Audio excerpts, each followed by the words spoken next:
Guess not. Pledge allegiance To the flag of the United States of America and to the republic for which it stands, one nation, under God, indivisible, with liberty and justice for all. Thank you. Please be seated.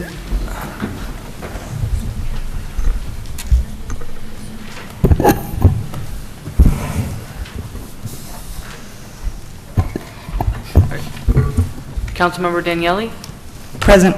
Councilmember Ispan, Present. Supervisor Albrecht, Here. Councilmember Foreman, Here. Councilmember Rye. Here. Okay. Make a motion to accept the agenda. Can I have a second? Second. Brian, all in favor? Aye. Make a motion to accept the minutes for April 5th and April 19th. I'll present that as a motion. Can I have a second? Second. Carmine, all in favor? Aye. I don't think we have any new employees today.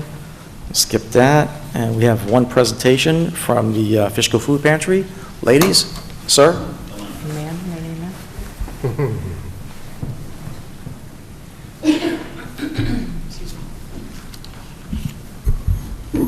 How you doing? Good. Hi, Eddie Cologne? Sue Doyle from Fishkill Food Pantry. Ladies. You've seen us before for Fishkill Rotary, but we're here now tonight. Oh, and Kristen, I'm sorry, Tristan. our director, Kristen Cullen, who's also here to show support for our request for you tonight. So, okay, good. So we thank you for allowing us to come, especially on such short notice. We just really asked last week, so we appreciate that. We're representing a food pantry that was started in 1985 by Fishkill Reformed Church. It's now a co-mission of Fishkill Reformed and St. Mary's here in Fishkill. It's over 3,000 square feet, former restaurant building. It didn't start that way, though. It started in 1985 in a closet in Du Bois House at the corner of 9 and 52 for members of their church who might have a need. Eventually moved to the basement. Eventually, when the last restaurant there closed, they moved into the restaurant property, which is all at one level. It's a wonderful location for what we're doing, and it's easy to find. We're now serving, though, 11 zip codes in southern Dutchess County, all south of the town of Poughkeepsie. But the vast majority of our clients are in the village and town of Fishkill and the city of Beacon. So one of the reasons we're here tonight to speak to you is because of that. We're now over 220 families a month, over 800 individuals, really closer to 1,000 individuals a month that we're serving. Every 28 days, we serve them a 5-day food supply. That's 15 meals per person. If you can imagine how many meals that is, it's close to 9,000 meals a month. And the shelves are getting bare. So some of the reasons for this happening right now is the decrease in the SNAP funds after the COVID increases had gone away, the increases in fuel prices and food prices that we're all well aware of on a daily basis. This hits the poorest people even harder. We try very hard to help them get eligible for SNAP, home energy assistance, rental assistance, whatever's available and whatever they're eligible for. But the increased need means that our shelves are getting empty really quickly. So we do get food from food drives, from stores. We buy food with money that's donated to us. We do everything we can to make that money and food go as far as we can, but it's really being stressed right now. So basically, what are we asking of the town? Just a couple of things. One is, if you're sending, which I think you are sending out regular communication to the town members, residents, if you could please ask them to keep us in mind if anybody wants to do a food drive in their neighborhood, their Boy Scout troop, their Girl Scout troop, their church, whatever it is. We're going to be contacting churches and some other groups. We've talked to the Fishkill Business Association as well. So we are supported in a lot of ways, but we're wondering if it would be possible for the town board to allow the Fishkill Food Pantry to provide a message every so often, once a month or something like that, to let people know what it is that we're looking for. And I'm not specifically saying like a list of food, just like, you know, can we use neighborhood food drives, store food drives, you know, what it is that we're really looking for help with at that time, because it does vary according to the time of year. The other thing is, I know that you have held a food drive pretty recently within the last year or so here at the town hall. If that's possible to do again, we truly appreciate it, and we'll cooperate in whatever way we can in order to make that happen. So that's all I have. Any or Kristen, anything? A lot of people don't realize, when I started this working here voluntarily, got drafted by Sue, and I learned a lot.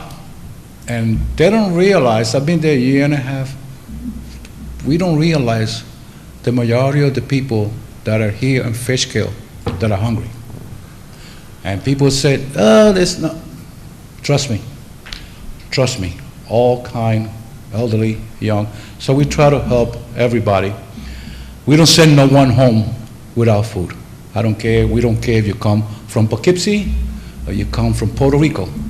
But you're not going home that day without your bag of food. You will have to go to your nearest, where you belong, where you reside, and apply there. But our goal is that you're not going to go to bed hungry. That's our goal. So we're asking, and I know you members of the board here are here for the community. And we trust in you that you guys could just try to help us here. And, you know, the town of Fishkill, the resident of the village of Fishkill, we get united and we'll help each other.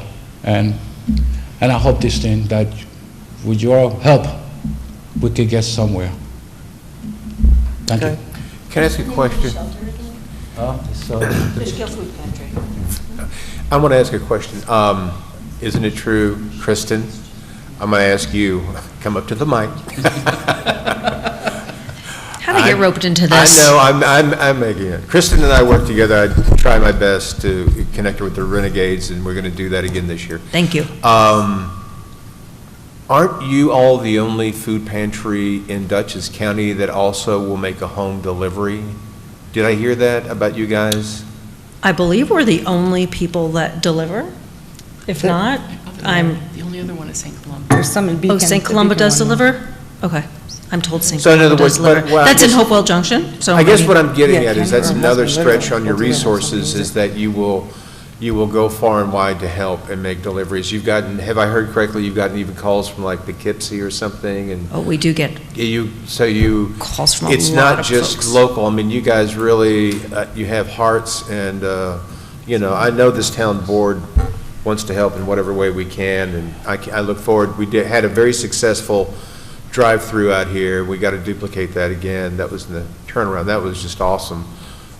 So I'm sure everybody has creative ideas to help out, but I know the need is horrible. And I've looked at the Facebook pages, you know, brought some items over, and people can go to the Facebook page and see what specifically is needed.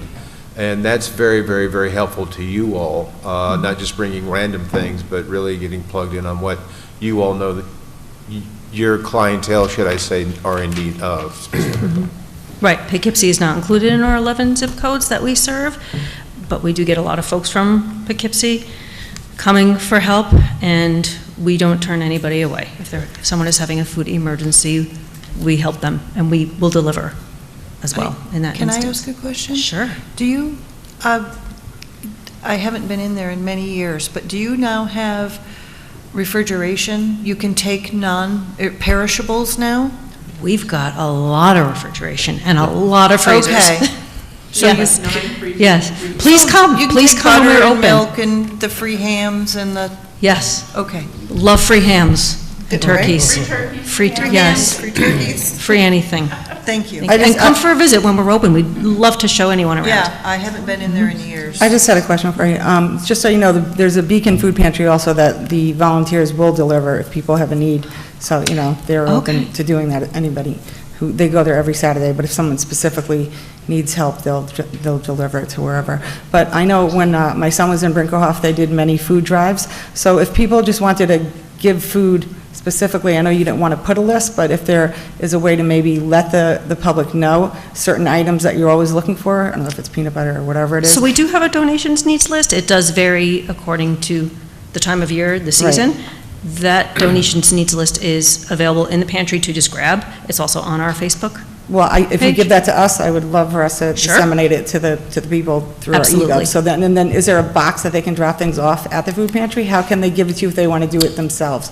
So our hours that we're open, someone can come during those hours, Monday, Tuesday, Thursday, Friday, 9 to noon, Wednesday, 2:30 to 6, looking to expand also to Mondays, 2:30 to 6. Okay. That's not open yet. Someone can come during those times, or someone can call and say, hey, the only time I can come is 3 PM on a Tuesday. Okay, well, typically no one's there, but we'll have one of our 60 volunteers or myself come and accept your donation. That's great. Yeah. We could also Thank you. go and pick it up if you called us. We were willing to go. That's That's whatever nice. it takes for us to get get it. that from you, we will do. We have to get it on a canoe or bicycles or on a balloon. We will get it. We have great volunteers, 60 volunteers. That's great. Great, And I have great no problem people. with giving my contact information, my phone and my email address, for you to put right out to the town. It's fine. Sounds good. Because I'm in charge of the food drives, and I really am anxious to make sure that we let everybody help us that wants to. Great. Including people with home gardens. Fresh fruit and vegetables, right? Absolutely. Then you'll be seeing me at the end of the summer. Oh, good. If I may say a couple words, Please. Mr. Cologne called me up and say, hey, Carm, can you come down here and check out the food pantry? You know, we're pretty low. So I took a trip down to the food pantry and talked to all the volunteers. I want to see what they were doing, educate myself. I saw the refrigerators. I was pretty impressed, but the shelves were bare. And why this hits home for me, living in Beacon, growing up, my parents were on food stamps. And we used the Salvation Army to feed us. And we would go down there and get food and had the opportunity, you know, thank God for the mac and cheese and, you know, and everything that we received, helped my 7 brothers and sisters and my mom and dad, you know, feed the family. And that hit home to me when I saw families coming in that needed food and we were low. So I tell every resident, please help. Anything you can do, I'm there for you guys. You need me for anything, I will gladly help at any time, any way I can. Thank you. You're welcome. Thank you so much. Thank you. Thank you. Get us to, Oh, yes, we do accept checks, too. Thank you all very much. And gift cards, right? You can. like- Yes, and gift cards. Gift cards are That's good. good. Whatever that gives us to get food, That's Yeah. it. we even collect the bottles, so don't worry about it, you know? Okay? thank you very much, Thank you. guys. Thank you. All right, that was good. Virgil, did you have something? Yes. Something about what? Vets. Yeah, so I'll get to you in a second. Department status report, proposal 4 for general town items. Yes, you can go now. Okay, thank you. Sorry about that. We could have done that later, but. Thank you all. First of all, I just want to say out there, the banners look lovely. I want to thank everyone for their work, especially Councilmember Daniele and Istvan. Now we're on par with the other towns around us, representing Fishkill finest. So that's a good thing. Separate note. As our Veterans Committee meetings are picking up, we have a planned meeting for the 17th. I'm going to be putting out communications on that. May 17th? Yes, Wednesday. Probably from about 5 to 6. It'll probably end a little before 6 o'clock. We understand that there's a town board meeting that night, so we want to make sure. No. No, it's not. Oh, there's not? No, it's the following week. Even better.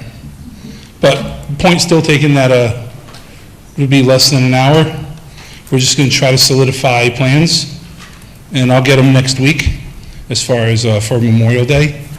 Definitely let's do some kind of speaking event, something that kind of ties together those vets who are, or those service members who didn't make it back. Just an important distinction.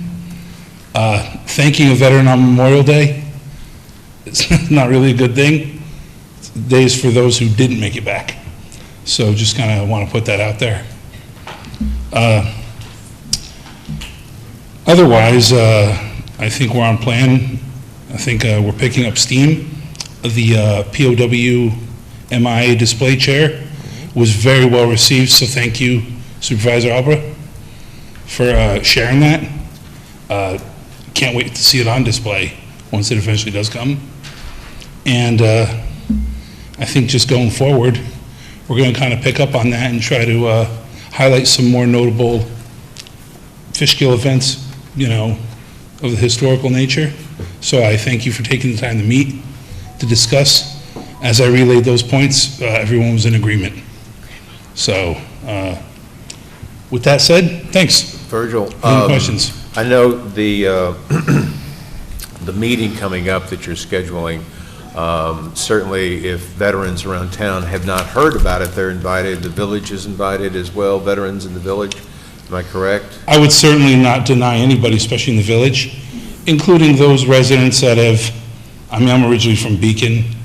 I mean, I think when you think of Beacon and Fishkill, folks have lived back and forth over the years. So, I mean, I would certainly invite them. I encourage veterans who have not attended any of the previous meetings. We're looking at Wednesday, May the 17th, from approximately 5 o'clock to 6 o'clock, right here at Town Hall. What's your email to give them? What? What email can they contact, you know, you with to get on the mailing list, et cetera, et cetera? I would say TOF, Town of Fishkill Veterans, at Fishkill-newyork.gov? yes. Okay. That's a good catch-all. And yes, once again, just because you haven't attended any of the previous ones, or if you couldn't make it, by all means, one of the things we're looking to do is kind of figure out maybe the best timing to catch individuals. You know, maybe their work schedules may run a little later. Just trying to find the right cadence. I want to congratulate you again on, and help me make sure I get the title correct, but you were just named the chair of the Dutchess County Veterans Committee, is that correct? Veterans Affairs Committee. Veteran Affairs Committee, which is quite an honor, and it's a great, it speaks highly of you, and which we know about your commitment towards veterans, but I think you had indicated that you're going to be now in a position to bring more assets and more attention to the southern part of the district. Is that? Southern part of the county, I mean, we don't feel too neglected. But I do want to give a special thank you to County Executive O'Neill and Chairman Pulver, because once again, the idea is to take the concerns of the veterans and then communicate that to county and county executives to make other decisions. But this is the first time where we've really had this much attention coming down this far. We want to be able to build on that momentum. There are plenty of veterans in Fishkill. So, it's not just an aging group. It's a group that is very concerned, and we've seen it. We've seen it with the dedication of the street to the Hunt family, and, it's been well received all around.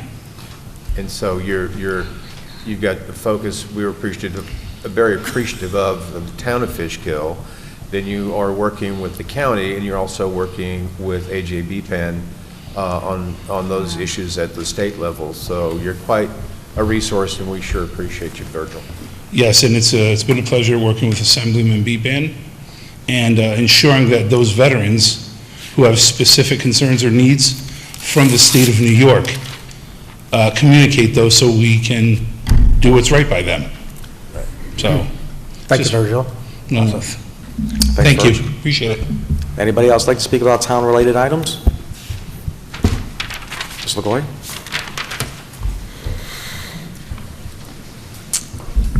Hi, Ann LaGoy, resident, business owner, traveler of Route 9. I wanted to ask a question regarding the heap of a mess that is the felled trees on Route 9 in between Van Wyck and Snook Road. I'm not sure if the point of the developer was to try and be cute, was to try and endear himself to the town, but it really demonstrates the mindset of someone who is going to leave those trees on the graves of our veterans. It is a disgrace. I don't know if the town can legally require this person to clean up the acres and acres of felled trees that he has laying there, but as a resident who travels that road frequently, this is a gateway into Fishkill, and it is an absolute disgrace, and it needs to be cleaned up. You're absolutely Thank you. correct. Anybody else? Okay. I want to move up just one discussion item, number 11, which is the comprehensive plan to number 1. Everybody okay with that? Which one? Oh, yeah. So let's talk about the comprehensive plan. You're up. Yeah, they're waiting. Thank you, Supervisor. You missed it. You missed a couple. You all know me. My name is Liz Axelson. I'm a senior planner with CPL, and I've had the honor to work in a very collaborative process with the Comprehensive Plan Update Committee, really great group of people full of excellent ideas and observations about the community, and it's just been really great. And part of the collaborative process, of course, has been working with the town board and also all the folks out there who participated in the online and paper survey. So I'm here tonight to walk you through and put onto the record some recent changes. Just to go back a step, an email was sent to the town board and of course to the Comprehensive Plan Committee on Tuesday, April 25th, 2023, and it had 2 attachments. One of them was a cumulative tracked changes version, the most current update with all the most current changes. It's a comprehensive set of changes. And the other item that was attached to that email on April 25th was the clean version. In other words, all those track changes accepted. And Greg Totino, as always, has been really diligent about making sure that these things are put onto the town website and also the all the final generic environmental impact statement and findings information. So, just a couple points for the record. So, you were recently sent a package of materials. One item was the clean version of the comprehensive plan update. All those April 25th changes accepted with some brand new changes that came in after April 25th. They are only in the first 3 pages of the comprehensive plan update, so I'm going to walk you through them. And I'm looking here at, this is entitled Town of Fishkill Comprehensive Plan Update adopted May 3 in hopes that that's what will actually happen tonight. But it is a draft document. And on the very first page, page 1 of 93, there is a proposed amendment, which I hope that the town board will consider. And it shows the photograph on page 1 being crossed out, and the caption at the bottom says, photographic content to be determined. And on this it says 3 cover page options. You also have some title page options that were provided to you, and I'm going to describe them sort of in the order. Yes, everybody has a packet, and they were emailed to the Comprehensive Plan Update Committee and also to you, of course. So the first title page says Town of Fishkill Comprehensive Plan Update, Town of Fishkill adopted May 3, I'm paraphrasing, Volume 1 Comprehensive Plan Update, and it has a photograph of the town hall. So that's the first possible cover page if the town board decides to make this amendment. The second option is the same text, and it shows a photograph of the statue of Daniel Nimham. Am I pronouncing that correctly? That's fine. Okay. The third option for the cover page is a montage of photos that Anne Lagoy put together for us. And it includes, I'm going to go clockwise from top left, a view of the Hudson Highlands Mountains, the Daniel Nimham statue, Town of Fishkill Phillips Park sign. On the bottom corner is an image of the Fishkill Creek, and right in the center is the town hall. So that is cover page possibility, the third one. And the final one that was received late today, a bit more creativity on the part of Anne Lagoy, and we're grateful for that. Same text, and what you have is the Town of Fishkill seal in the center.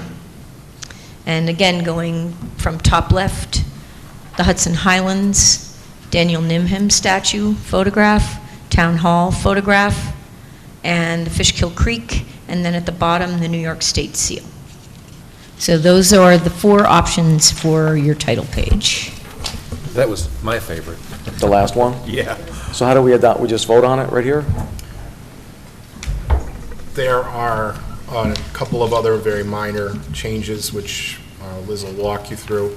You have a resolution adopting the comprehensive plan as amended. Okay. So if you just adopt that resolution, having reached before then an agreement on what you want on the cover page, you can leave what you have now, you can use one of these, you can do whatever you want, but you need to reach an agreement on that, because On the cover. otherwise, So let's- the amendment, there's like 5 possibilities. You got to decide what you want. I like the last one.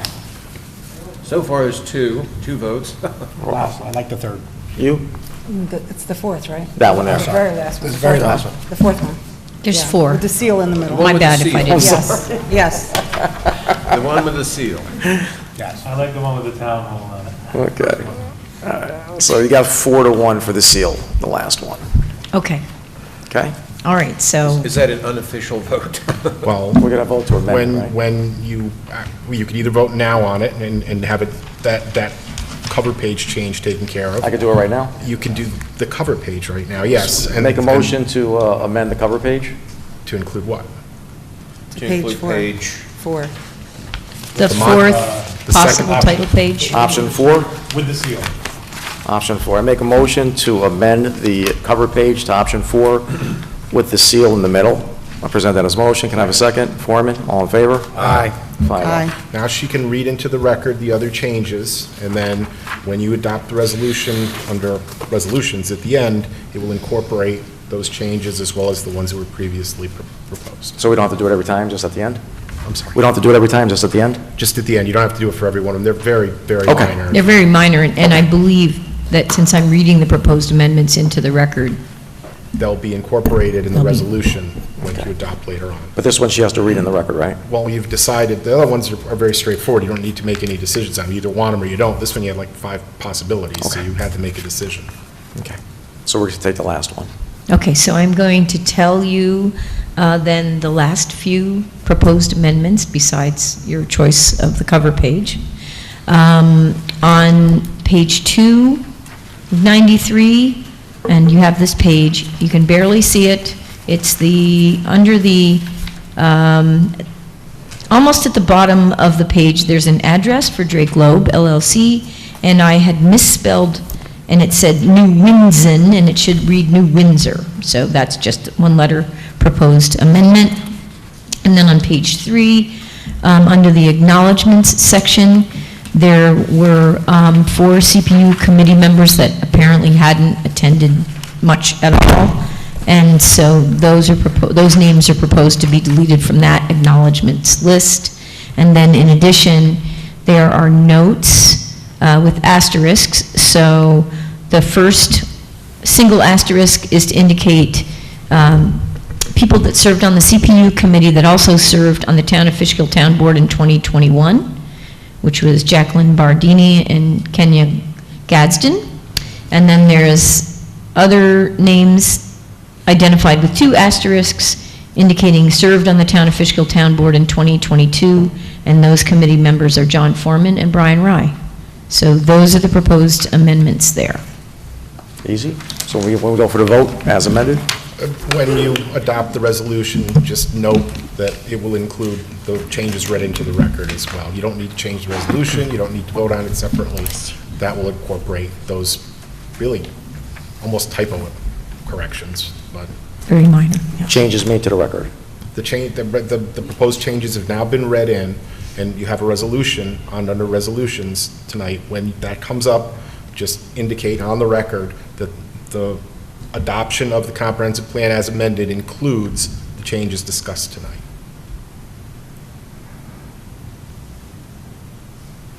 Thank you, sir. All right, so thank you so much for letting me be part of this, and I hope you vote yes on the Thank you, Liz. adoption. Thank Ann, Thanks for thank your Mr. work. Cantor, thank you for your hard work. Both cancers. Oh, Where's the other one? Oh, I'm sorry, there he is. You're quiet today. Thank you, gentlemen. Awesome. All right, so I'm going to go backwards. I'm going to go back to, I said Ann, right? everybody. I said Ann, right? All right. you did. All right. Next up is liaison member reports. Let's start with Louise. Okay, Jay just sent me an email a little bit late, but basically, there are numerous items on the agenda for the rec center that we're all going to discuss later. And he also reminded people about the adventure camp for 7th to 9th graders. You can go on their website and sign up for it. On April 21st, the rec center hosted the fairgrounds again, which is another food donation. They come and they came and donated food and essential items to not only our seniors, but many local residents who signed up to come. We had senior volunteers that helped to hand out the items. Legislator Yvette Valdez-Smith was there again with myself in attendance. Thank you to Mary Ann and Jay and the Buildings and Grounds crew for helping to clean up afterwards. Later that night, on the 21st, I attended the Roundabout Fire Department inspection dinner at the Grandview. It was an honor to see Ken Schofield be honored for over 70 years worth of service, and also our Highway Superintendent Glenn Schofield Sr. for over 50 years of service to the Roundabout Fire Department, as well as John Lucarella from our own Highway Department had the highest number of fire calls for the service for last year, which was 448 out of 453. So well done, John. Tomorrow is Cinco de Mayo lunch for the seniors. There'll be tacos, empanadas, Mexican music, and enjoyment for all. On October 24th, I attended the ShopRite Ends Hunger event. This is one of my favorite community events because the two employees that win get to be on a cereal box, so it's pretty cool. The two employees this year who raised the most money were Anna and Deborah. They celebrated their accomplishments with their family and coworkers. ShopRite's latest fundraiser is for Make-A-Wish, so if you shop there, consider donating the next time you go. I've been working hard from 7:30 a.m. to 2 p.m. since Monday morning to get our first ever hometown banners up. I will continue on Friday and Monday with the assistance of Lee's Trees, Lee and Arthur specifically. Our chief was unable to provide us with a police vehicle escort for safety while the banners go up, but the state police came through and have been keeping the workers from Lee's Trees and myself safe throughout each day. So thank you to Sergeant Kara from the state police for his assistance, as well as Trooper Cincanelli and Trooper Shaw. At the next meeting, I will have an update on the completion of our program. We will head to the other side of town on State Route 52 on Friday and Monday. So for the people who are wondering where their banners are, they'll be on the other side of town. Yours is up. Also, thank you to Carmine for helping me with the selection of the poles, getting the bucket truck bids together with Brandon, as well as all of the guys from the Buildings and Grounds for helping me transport the banners safely into the van and in proper order, and making sure the brackets had proper size holes for the hardware before we began. And a special thank you to citizen Maureen Mans, who stayed 3.5 hours one night to help me organize the banners so they could be hung up in a specific order as we traveled up and down State Route 52. For the water liaison, there are water topics on for resolution on the agenda that I look forward to helping make those finally be finalized. There's a few of them. For the Village of Fishkill, as you drive or walk through the Village of Fishkill, you will see the white ribbons on the poles for NAMI, National Alliance on Mental Illness. That's May, because May is Mental Health Month. So for anyone who wants information on that organization or assistance, they can go to nami.org. That's it.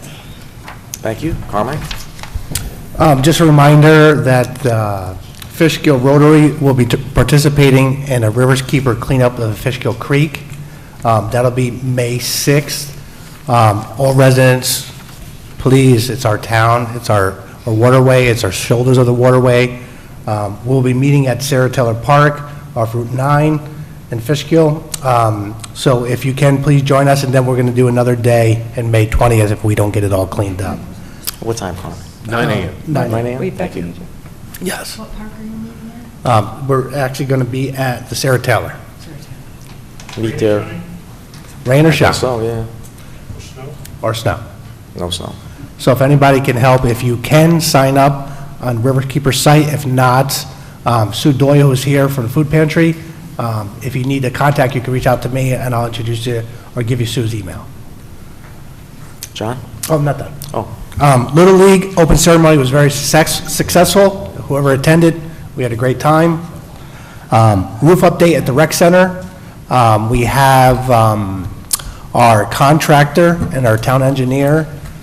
Our town engineer had questions about the roof system that's going to be put on at the rec center.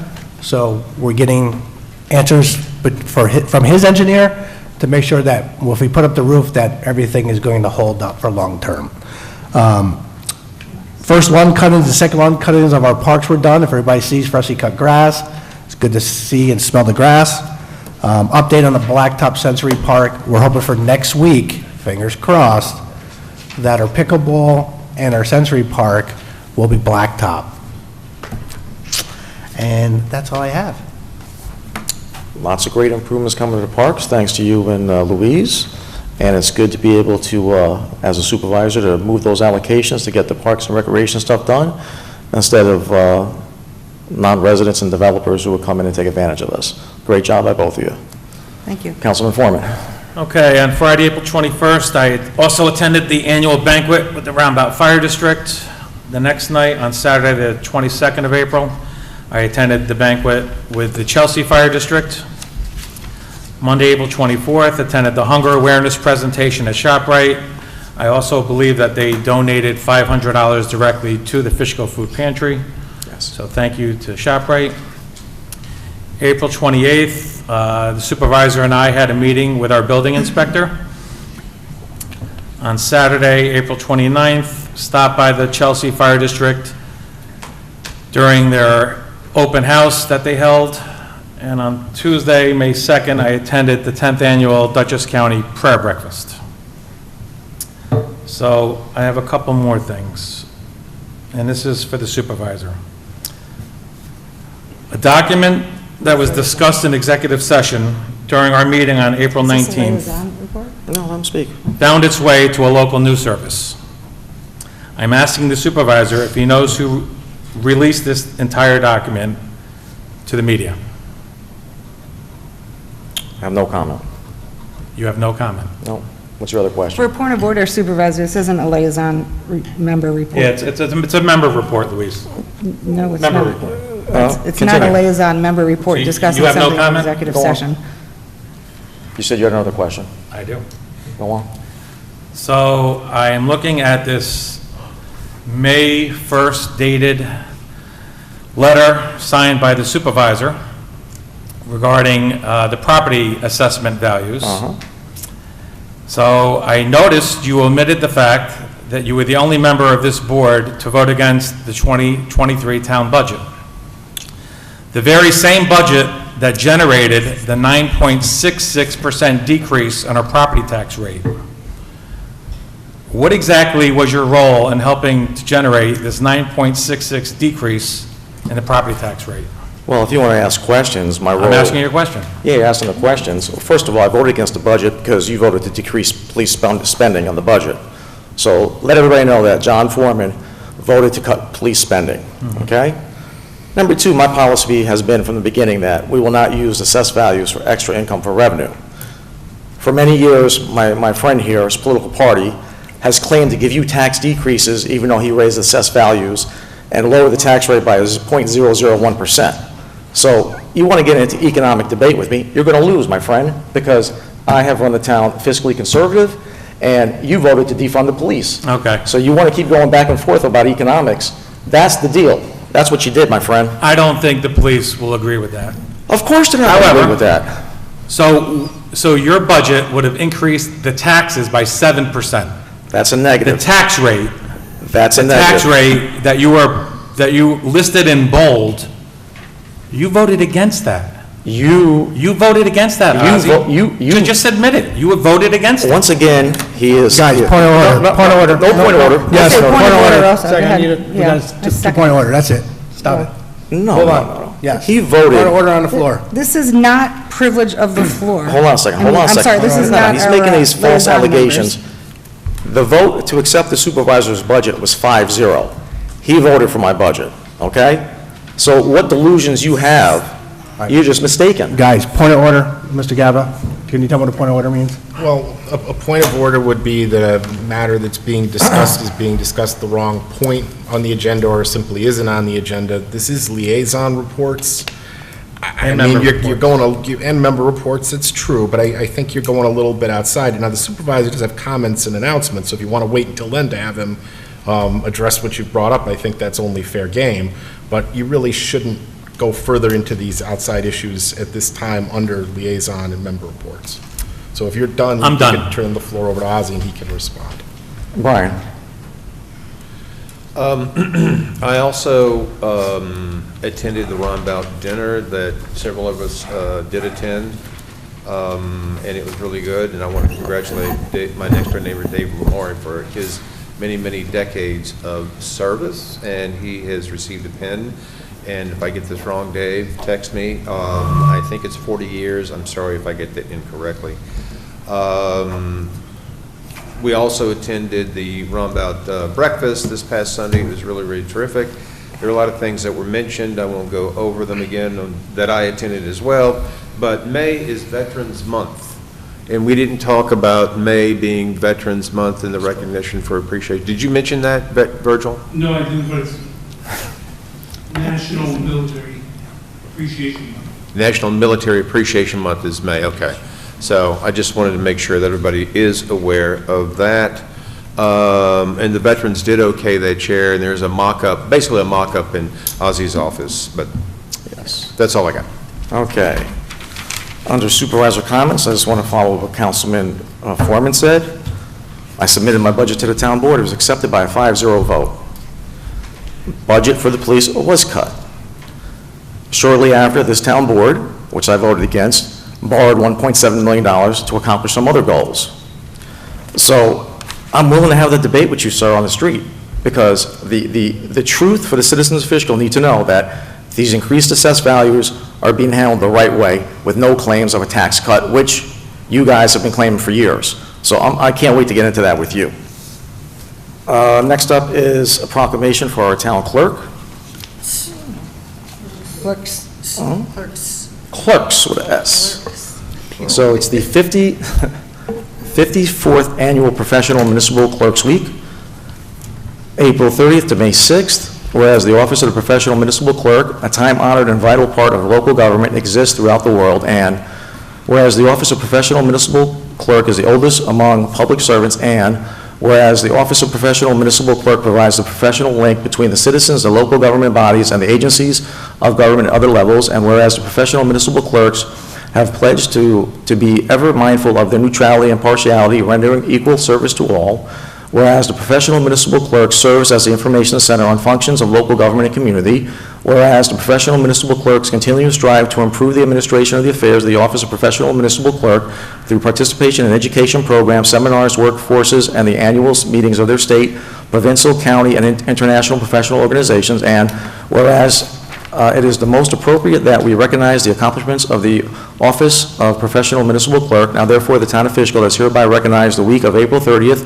through May 6, 2023 as Professional Municipal Clerks Week, and further extend appreciation to our professional municipal clerk, Rebecca Tompkins, and Deputy Clerk Leather Cooper, and to all the professional municipal clerks for their vital service they perform, for their exemplary dedication to the communities they represent, dated this third day of May 2023. Congratulations. Well done. I just got to compliment you guys. There's never a time that I call your office that I don't get what I need, and you're so helpful, and you're so professional, both of you. Cooper, great addition to the staff, and Becky, just awesome. Thank you. That's right, Brian. Nothing but compliments from our clerk. I just got it, another one today. So every day, it's a pleasure to work with you, Becky. All right, discussion number one, discussion of appointing part-time affordable housing director. I'd like to table that to the first meeting of August. Are we still working on that? Everybody okay with that? That's fine. Oh, it needs work. It needs Yeah, to go through our HR director. Yeah, now we're stuck with the assessments for this month, so we have an issue with that. Supervisor, I think we were waiting for him to respond back to us, too, so Yeah. we can ask him to actually respond back to us. Exactly, but he's going to be busy with assessments for the month. Right. All right, what were we waiting for, I'm sorry? I think the last we spoke, we were asking him to send us something in an email or in writing to say, how much time do you spend? Right. What do you actually do, so that we can Right. discuss whether we think it's needed or not, or if it's him or someone else. So maybe we can have Greg or someone email him to ask him to do that, send it Yeah. to us. Yeah. You know All what, right. I'll You make can- a list August. for Greg. Thanks. August. No, just table till August. You're right. It'd be nice to listen, have that before August. because we're going to, once this comprehensive plan is done, we're going to move on to the affordable housing. I'm going to start putting that on the agenda, and we're going to be working on that, so it'll dovetail into this. Since we're having just a minor tidbit of a discussion before we table it, I mean, I had a conversation with our Director of Human Resources about this. She has a lot of good thoughts, along with when we get some sort of assessment on what kind of time really is applied to this effort. She has some good thoughts. I would hope that we funnel that response to her and then have her come back with recommendations on this type of hiring, you know, because that's what she's here for. She has to talk to, he has to talk to her first. Yeah. That's All the right. bottom line. Well, you should tell us first what it does. Okay. Which one, yeah, we have to go through the whole thing. We're going to go through the whole thing. No comments. No peanut gallery. We got to do something that's not working the way it's set up. Edibles. That's a fact. All right, hey, Greg. Supervisor, town board? All right. Next up, discussion of the property tax exemption for the volunteer first responders. We have that on for consent.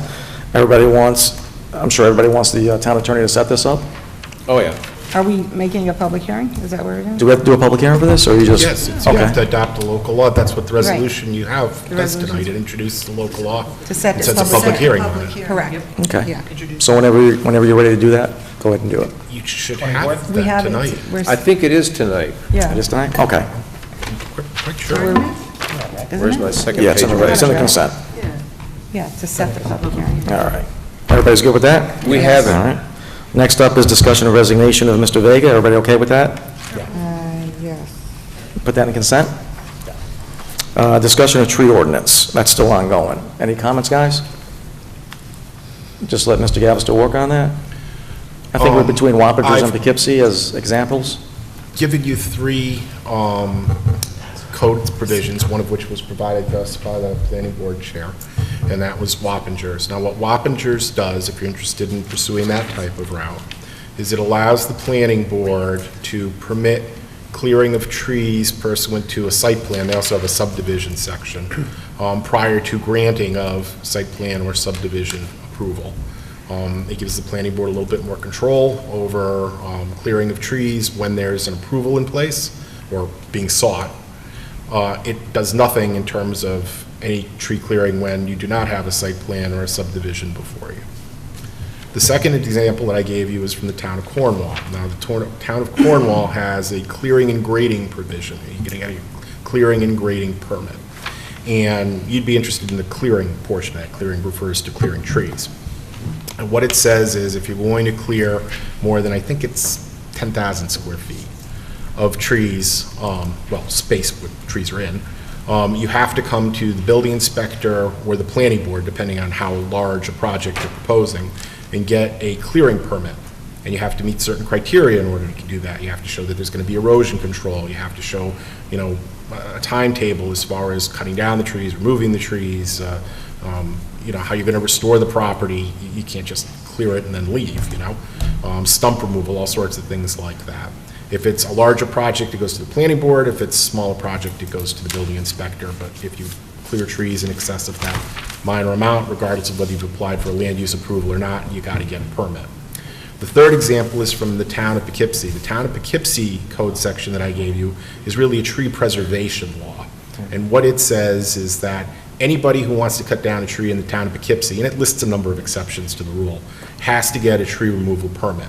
And if you're going to remove trees over a certain number, you have to replace trees somewhere else, either on the property or on other properties. Because if you get over a certain amount, you've taken down too many trees to suit the town of Poughkeepsie, and so there has to be replacement of them.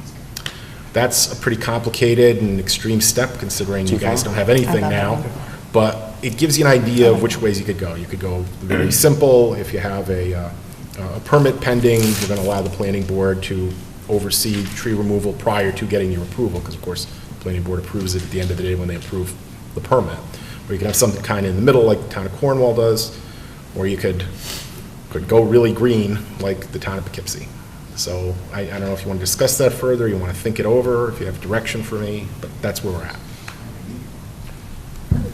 I think, John, I'm sorry, Brian. Oh, I'm sorry. Carmine, you want to? I believe somewhere between the Cornwall and the Wappingers is a good compromise, and what that does is, and we could always go greener, but I think making extremes could be also very confusing. So I think if we start somewhere and work upon it, something is better than what we have now. What I see there, and also I think we should concentrate on is our erosion control with our MS4. And I think if we're going to do this, let's do both collectively together, because example, we've had heavy rains. The erosion control silt fence, if everybody don't know what silt fence is, that's the black fence that goes around a pile of soil that protects it from going into streams or roads. So that's something maybe that we need to concentrate on doing both to make sure we have a proper erosion control. As if I end up taking over MS4 coming up in the future, I would like that to be part of a package with the trees. Well, they're related, but they're two separate. I know, but maybe we can look at them both. Sure, I'll need more time on the second one. I'm going to need Sure. engineering help. The trees I can do myself. Yes. So I, personally, on the trees, Cornwall to Wappingers, I'm very happy with that.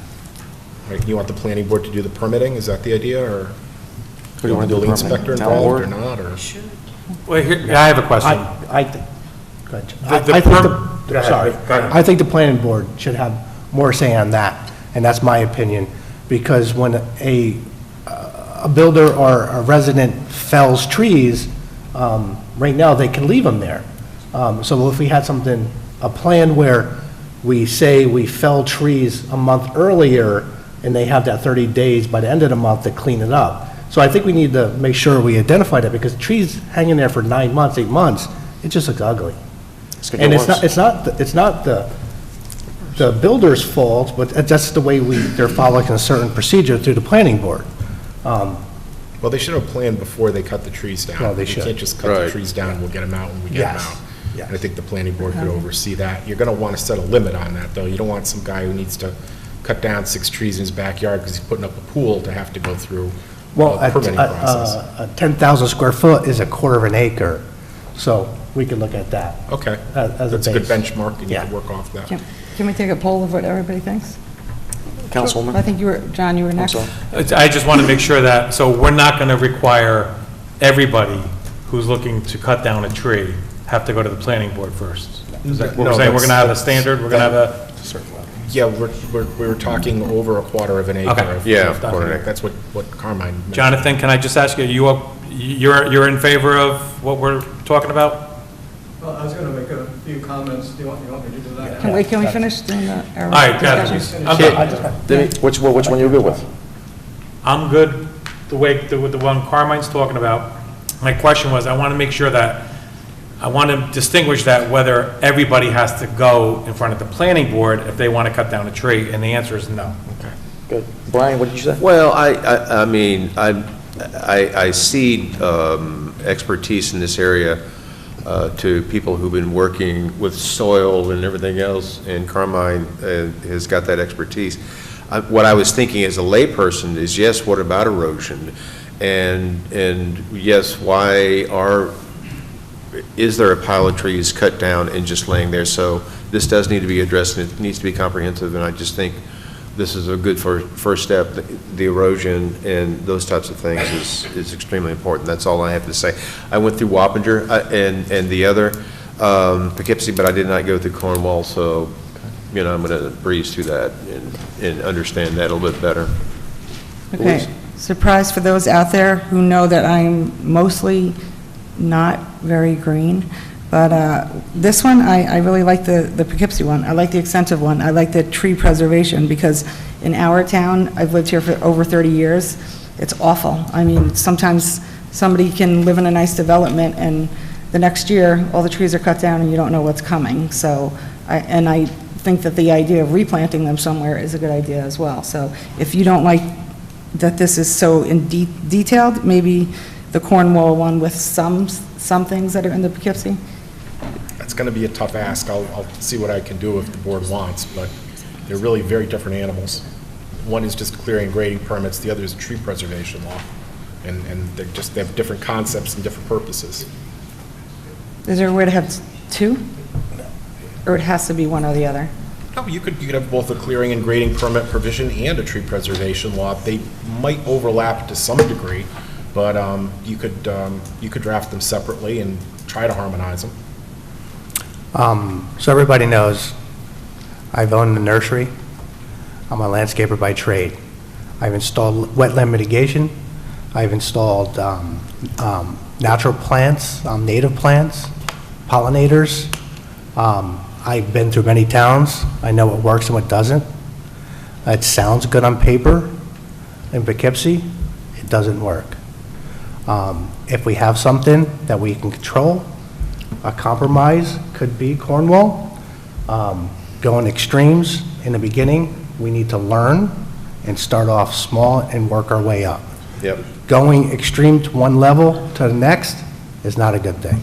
If we want to take a little bit more time to learn a little bit more, I'll gladly bring people out into the field. If we want to take our time and maybe do a hybrid, I'm good with that, but this is what I do. I did not know Poughkeepsie had a problem with enforcement of their tree preservation law. I know the town of Newburgh enacted a pretty extensive one, and they're walking back the terms in it because they had exactly that type of problem.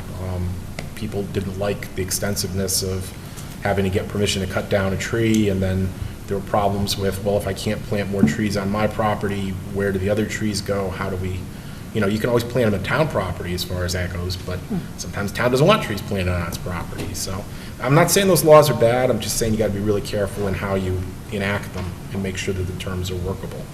So I would be interested, like older trees, like 100 years old or something like that, or is that too something like much? that could be done as a, Like an as age? a compromise type of thing, sure. That's You fine. probably want to go by girth rather than age, but. Okay. Let me give you an example. If you go down Holly Ridge, Streamside Knolls, you'll see trees that we're planting along the roadside on Holly Loop. I planted those trees 20 years ago.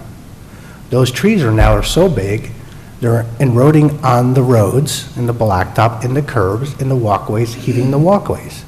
Now, the planning board at the time approved putting trees along the road. They were wrong trees for the wrong area and never should have been planted there. When you think you're doing a good thing by adding more trees, sometimes you're causing more problems. You're causing more maintenance, more issues. Those trees go down into your drains, penetrate your pipes. You got to think about what you're doing. It sounds good. People think more trees is better. Though sometimes putting some trees that make sense and give them a chance to grow. And Mr. Cantor, you know, we've been doing landscape over at Holly Ridge. Sometimes less is more. Trust me. And they can get into your septic tank? or Yep. your septic Peanut field? gallery. So could we look into like an age or girth of a tree that has to get a permit to cut down? Oh, sure. All right. So, August? Yeah, that would work for me, thank you. August? Say last August? No warranty on those trees? Big trees? 2-year warranty. 2-year warranty, that's it? All right, that's a good discussion. All right, next up is discussion to authorize copy and work for a building department freedom of information request. It's a lot of work. It's going to be, we want to charge $24 an hour for the person to do it, for our employee to do it, and that'll be the terms if he wants his foil to be completed. Anybody have any questions on that? Isn't that actually on the application that they have to do that? Yeah. So we want to make sure that this is going to be done first before we start this. Okay. We get the money up front. Sounds good. It's a lot of work. Don't want to cost, okay, so that's good for discussion. All right, Yes. discussion, consent. Next up is discussion of Roundabout Rural Cemetery Association funding request. This came to us, I believe, in 2000. The town board at the time donated $1,500. They're here, we got a letter from them recently asking for $3,000.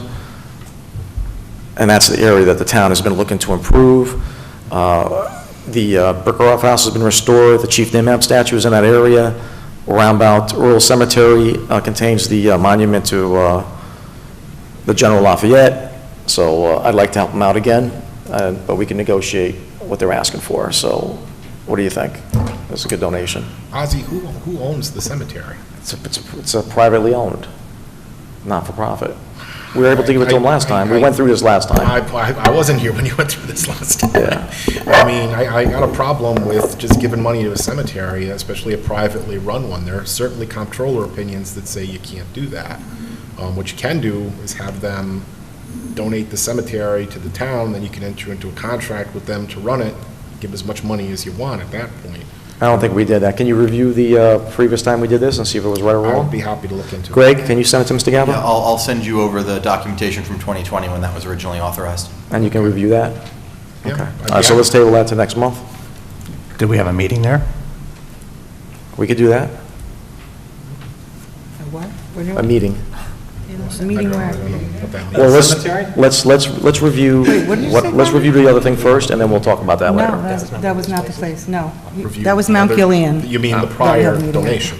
Yeah, see if that was Yeah, done okay. properly, I or? mean, look, there are some exceptions. For example, for 4th of July celebrations, you can give to, the American Legion and whatnot. There are some times when you can donate funds to a not-for-profit, and it's not considered a gift of public funds. Maybe I missed it, maybe there's some Well, we're looking to exception celebrate, this. there's a beautiful, the General Lafayette was sick. He stayed at the Brickhoff House for a couple months. In 1898, they dedicated a beautiful memorial to him, and about 200 Fishkill residents showed up. It was a really big deal, and we're trying to do something like that similar in April to prepare for that. So we would like to help make that look like a great, spectacular. Excuse me? We're trying to get the French ambassador up here for that. Oh, wow. Very Yes. Council General.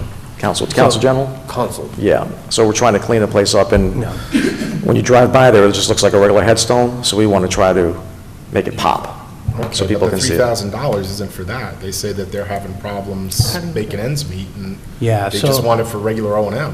After I stopped and spoke with them last year, they have some trees that are over the road that the state is not taking care of, and they need to, it's on the border, they can't afford to take down those trees, it's a safety hazard. So they need money to take down the trees and make sure those lanes near the Ninham statue is secure from any passerbys. So they're having a problem for funds for that.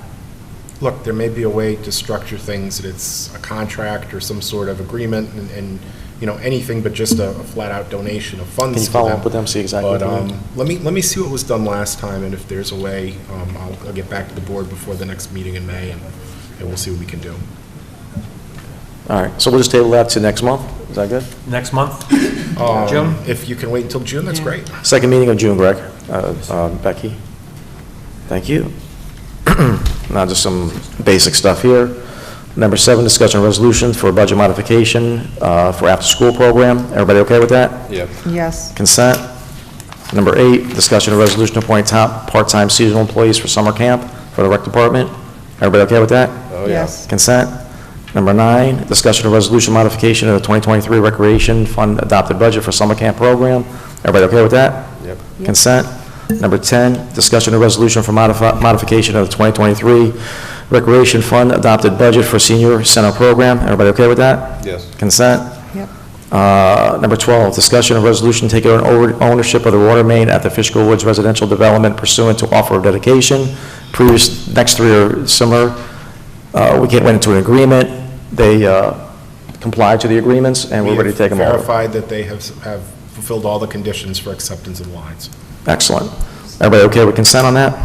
Yes. Number 12. Number 13, similar, resolution ownership of the sewer mains for Fishkill Woods. Yes. I skipped that, no, we already talked about 11. Yeah, we skipped that. Number 12, about the water main. Number 13, discussion of resolution taking ownership of the sewer main at the Fishkill Woods, similar. Everybody okay with consent? Yep. Next up, 14, resolution taking ownership of the water main and sewer main at the Van Wyck at Merritt Park subdivision pursuant to offer dedication. Everybody okay with consent? Yeah, the merit one, right? Yeah, that's a different one. Yeah. Number 15, discussion of resolution to appoint seasonal employees in the Buildings and Ground Department. Any questions? Nope. Consent. Number 16, Discussion regarding recreation staff team building activities. That's going to be for the rec center to build camaraderie for the senior center. Everybody okay with that? That's for the incoming youths that are working there, Yes. the staff that's working there, for them to get to know each other. Yes. Yes. Everybody good? Consent? All right, consent. Next up, a discussion resolution to approve highway department request to install stop signs. One's going to be at Bedford Lane and one at Bedford Extension. Everybody okay with consent? Fine. Yes. Okay. Next up is just discussion to renewing or charging or changing broker of record for workers' compensation insurance. Councilwoman Daniele wanted me to put this on the agenda. What do you got? Let's see. I would like to make a motion for a resolution at our next meeting to change our broker of record for workers' comp, which is due to expire June 30th, 2023. A local insurance business in Fishkill, who is also a local Fishkill broker, would like the opportunity as a local business to have our policy this year. His name is Steve Pogge. He's from Brinkerhoff and Nouvelle, which is now called Poly. The current broker is not in Fishkill, but is in Pauling, and that was the premise of the switch, which wasn't true. There have been no local visits to town hall or contact with the supervisor as promised for the reason to switch. I have not made any unfair accusations about Councilmember Foreman. I was and will again just state the facts, that he failed to disclose to the board and the public that he worked for the insurance company he suggested we switch to last year. There were no comparisons. It wasn't based on skills or quotes. So if I am going to be accused of something, I would like to just ask him, Councilman Foreman, did you work for the insurance company Emery and Webb prior to becoming a board member? Yes, 15 years ago. But you did. Mr. Gabbard, do you, I'm not done speaking yet. You okay. can ask him when you're done. okay. Did you disclose that employment history with the board or the public at the meeting you brought up for changing the policy? Probably not. So that would be a no. By not disclosing it, it's not transparent and creates a question that I think possibly the New York State Comptroller's Office should give us an opinion on, is giving a former employee an $83,000+ policy opportunity without looking at other companies and failing to disclose your connection with that company owner as your friend and prior employer, a substantial conflict of interest. Our HR director and comptroller did not even know who the broker of record was until I asked 2 weeks ago.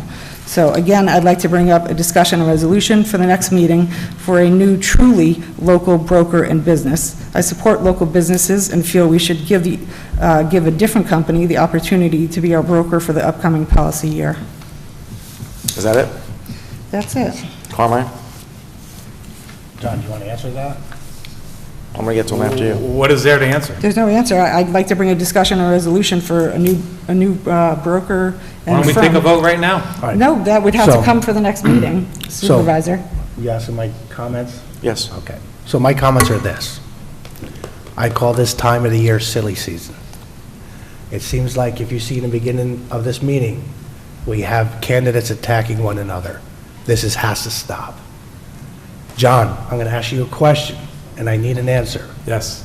Do you have any financial gain of this broker if they are servicing our town? Any financial gain? Absolutely not. I made a statement 2 weeks ago. I made it very clear that I have nothing to gain by keeping this broker at Emery and Webb. John, another question. Is this gentleman, Emery and Webb, is this a local Fishkill business? Yeah. His headquarters is at 989 Main Street in Fishkill. Okay. I'm sure Louise rides by it 100 times a day. Are you done, Carmen? No, I'm not done. Okay. Did you speak? When you're done, I'll speak. Okay. Yep. All right. Last question, John. Why didn't you disclose that you used to work for this person 15 years ago? I don't Honest know. answer. I didn't think it was a big deal. Carmine's been 15 years. Yes. So my conclusion is, I believe everybody in this town board. They're my friends. I think they're going to do the right thing for this town. I think we need to focus on what's right and what's wrong. I believe John has no financial gain because he gave me his word. He's on the record. I'm good keeping it the way it is. Can I respond to that? Go on. Well, first, Well, go down the line. Well, you just said that, so I just want to say. You cut off John. I know, just You cut fresh off in your mind John. with what. You cut off John. No, I didn't cut You him let off. him I answer let your him- question. John said he I had let him no speak. He response. spoke after I spoke. Now, you just said Respond to- something respond to which I Carmine. took offense to, so I want to clear the air right now. You called this silly season. It's not silly season when we're elected to be on this board to make sure that we take care of the taxpayers and we are transparent. That is the key. It's not silly season, it's not politics, it's wondering why somebody is offering a job to their former employer and giving it, saying it's for a certain reason when it's not. And I was the When only it's person, not? when it's, no, it was not. I wrote down the exact words you used last year and this year, and they are not what you said. So wait, not done yet. So I think that is not sufficient enough, because I have other questions about things that you do. So this is only the first question that I have, and it is not about politics. It is about whether we are on this board and we're doing the right thing for the people. So giving your former employer and not disclosing it is not a good thing for the people, and we need to give the opportunity to somebody else who is in this town, who actually is a local broker, and they should have a chance. And he had a chance to bring it up last year as a discussion and a resolution, and just because you think it's silly season, I do not. So I should have the same opportunity to bring it up for a discussion and a resolution at the next meeting. Yes, you did, and it's my opinion, and I'm entitled to my opinion. And if you don't agree with my opinion, I don't know what to tell you. Well, we can vote on it. That's what it is. Well, listen, time for me to talk, okay? I can speak for Go ahead, myself, Carl, okay? finish it up. All right. Very important. We are supposed to be the overseers of the town. We're supposed to act like in a certain way. A lot of times, I see these board meetings, and I look back, and I am like, wow. It's sometimes disrespectful. I feel like knots in my stomach when I come to some of these meetings. People coming to this podium are scared to speak. We represent the town as electeds. This has to stop. It's going to get worse if I don't say something tonight. We need to focus and move forward with respect to each one of us. If Ozzy and John want to have a debate, let them have a debate, set it up. I am focused on governing this town. I am tired of it. Let's move forward. Whoever wins, wins. We have a focus, and that focus is to take care of the residents of Fishkill. I'm done. Brian, you got any questions? Well, I mean,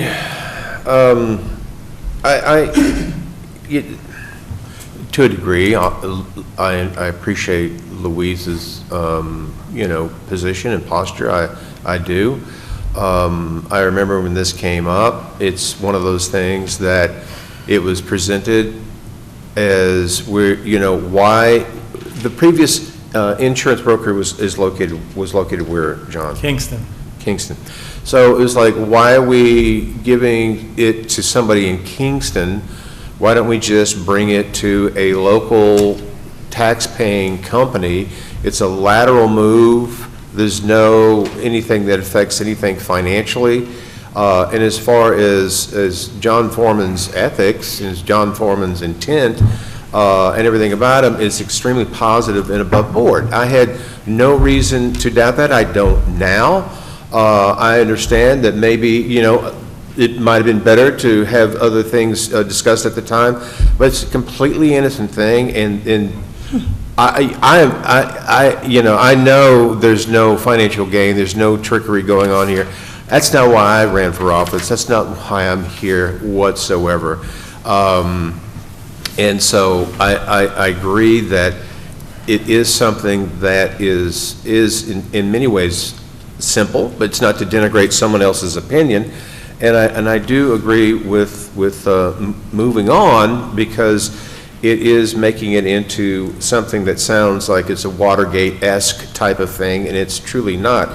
And there was no defunding the police. It was asking for $5,000 back from travel, and that's all that was in the budget, so I had to put that in there. All right, I'm done.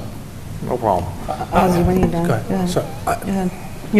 if I look at a problem and we have a dispute, as a leader and try to solve problems, we have two good brokers. Podge is phenomenal. I love him.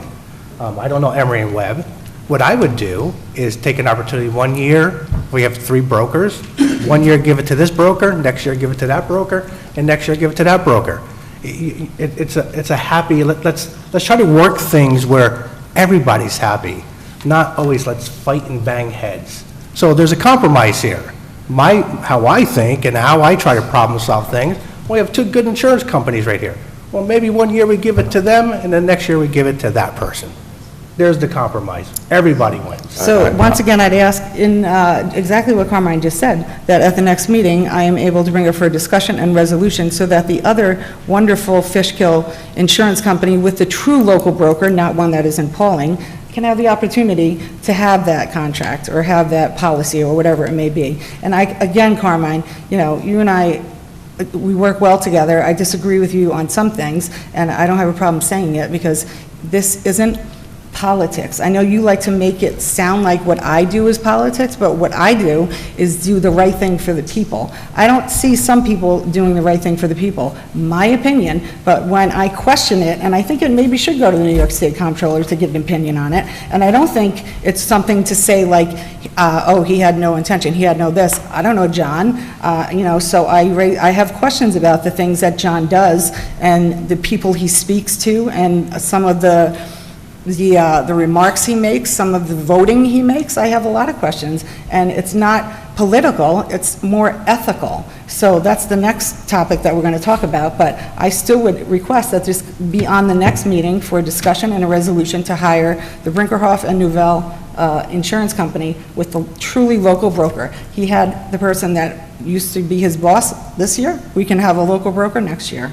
Yeah, I agree with Carmine, and Louise, Greg, put that on the agenda for a resolution for the next meeting, and we'll just rotate year to year. I think that's what we got to do. And therefore, that feels, I mean, if we rotated out of Kingston to... Well, Kingston's out. Let me finish my statement. If we rotated out of Kingston to a local company, and now we're going to rotate it just because it's a local company to another local company, and then we're going to rotate, it's kind of the same thing that John did. Brian, it's not a local broker. That was what he sold you guys on. It is a local broker who will be to town hall to speak to the comptroller, to the supervisor, to anybody. The broker who works, that is doing this, is in Pauling, so... He just said he lived, Louise, I don't understand. I'll explain it again. Headquarters is 989 Main Street. The person who owns the company that you know has different insurance buildings throughout the county, and the person who is the specific broker that does workers' comp, that you said was the local one who could come to town hall, is in Pauling. She is not in Fishkill. I have an email. So the producer of the account has to live in Fishkill to go by your standard. I'm not going to raise my voice to yours, but Okay. yes, that is what John Webb lives in Fishkill. It's not John Webb. That's my whole point. It's not your friend or prior employer. You sold them that it was going to be a local broker. It is not a local broker. So 989 Main Street, that is where your Fishkill. friend has an office. That is not where the broker has our policy. She works at a Pauling, so All right, Greg, just put it you're on the agenda, we'll confused. move on to the next thing. Oh, no, before I go, Carmine, you made a remark of people coming afraid to speak at this podium? Who? Who, exactly. I took offense to that, too. Well, you don't think people get up there and nervous as heck to get up there and speak? Because if they disagree with the policy of somebody, I don't care who it is, you don't think they'd get nervous to get up there? Anybody gets nervous. Wait, hold on. Who? Me. Yeah. I ran for election, and I came up there, I was afraid to speak, because every time I went up there, I was heckled. That's my opinion. No. That's my opinion. You're totally That is wrong, your Carmine. opinion. Don't tell me Everybody my- has an opinion. Wait, hold on. You guys don't know the history of these meetings. You just don't know the history of the meetings. I am telling you how I feel. Thank you for your concerns. But That's the truth. I think there's a lot of videotape to that evidence. With the in the citizens, past board especially. what? And I'm part of this. Besides that, I mean, if you want to add that to it, like I said last meeting, there's also things that people don't want to say because they may be offended as a woman, as I was, as a citizen was. So it goes both ways. Or retaliation. Or retaliation because somebody speaks their mind about what their opinion is on an upcoming board meeting. That was shouldn't no happen dig either. to anybody. So we've had, the town of Fishkill has come a long way. When I started attending town board meetings in 2003, this room would be there's a big divider. It would be closed, the podium would be up front, the board would sit here. Meetings were Wednesdays at 9:30 in the morning, and I probably was the only citizen here. That was it. Very difficult. The supervisor was courteous. I spoke, I said a lot of stuff. Supervisor Lacola came in, He televised the meetings, he put them on Wednesday evenings, and it was a progression for open government. I commend him for that. But he had a time limit on his speaking, and we had the agenda, on the agenda to speak was at the end of the meeting, not in the front. So when me and Louise came in, we redid the agenda, we made it more open, we promote people to come in right after work at 7 o'clock to come here, and you can speak at 7:05, not 9, 10 o'clock, as it used to be. So we've built on open government to allow people to speak. Literally, there are people at every meeting here in the town of Fishkill. That wasn't like that. This is awesome. I love it when people come. I found it easier as a citizen. If I had a beef, come here, say what you have to say, and you go home. That's the end of it. You guys can come and speak about anything you want regarding the town of Fishkill. Anybody telling you that you should be scared, you should not be scared. I've never retaliated against anybody. That's just not my style. I want to know what's going on. So please feel free to come here. This is the most open government in Fishkill history, and I'm always available. I'm always walking the lobby during the afternoon. I'm always in town hall. I answer any questions. People send me emails. I go to their houses. I am extremely accessible. And I just think, you know, I understand you might be a little concerned, I commend you on that.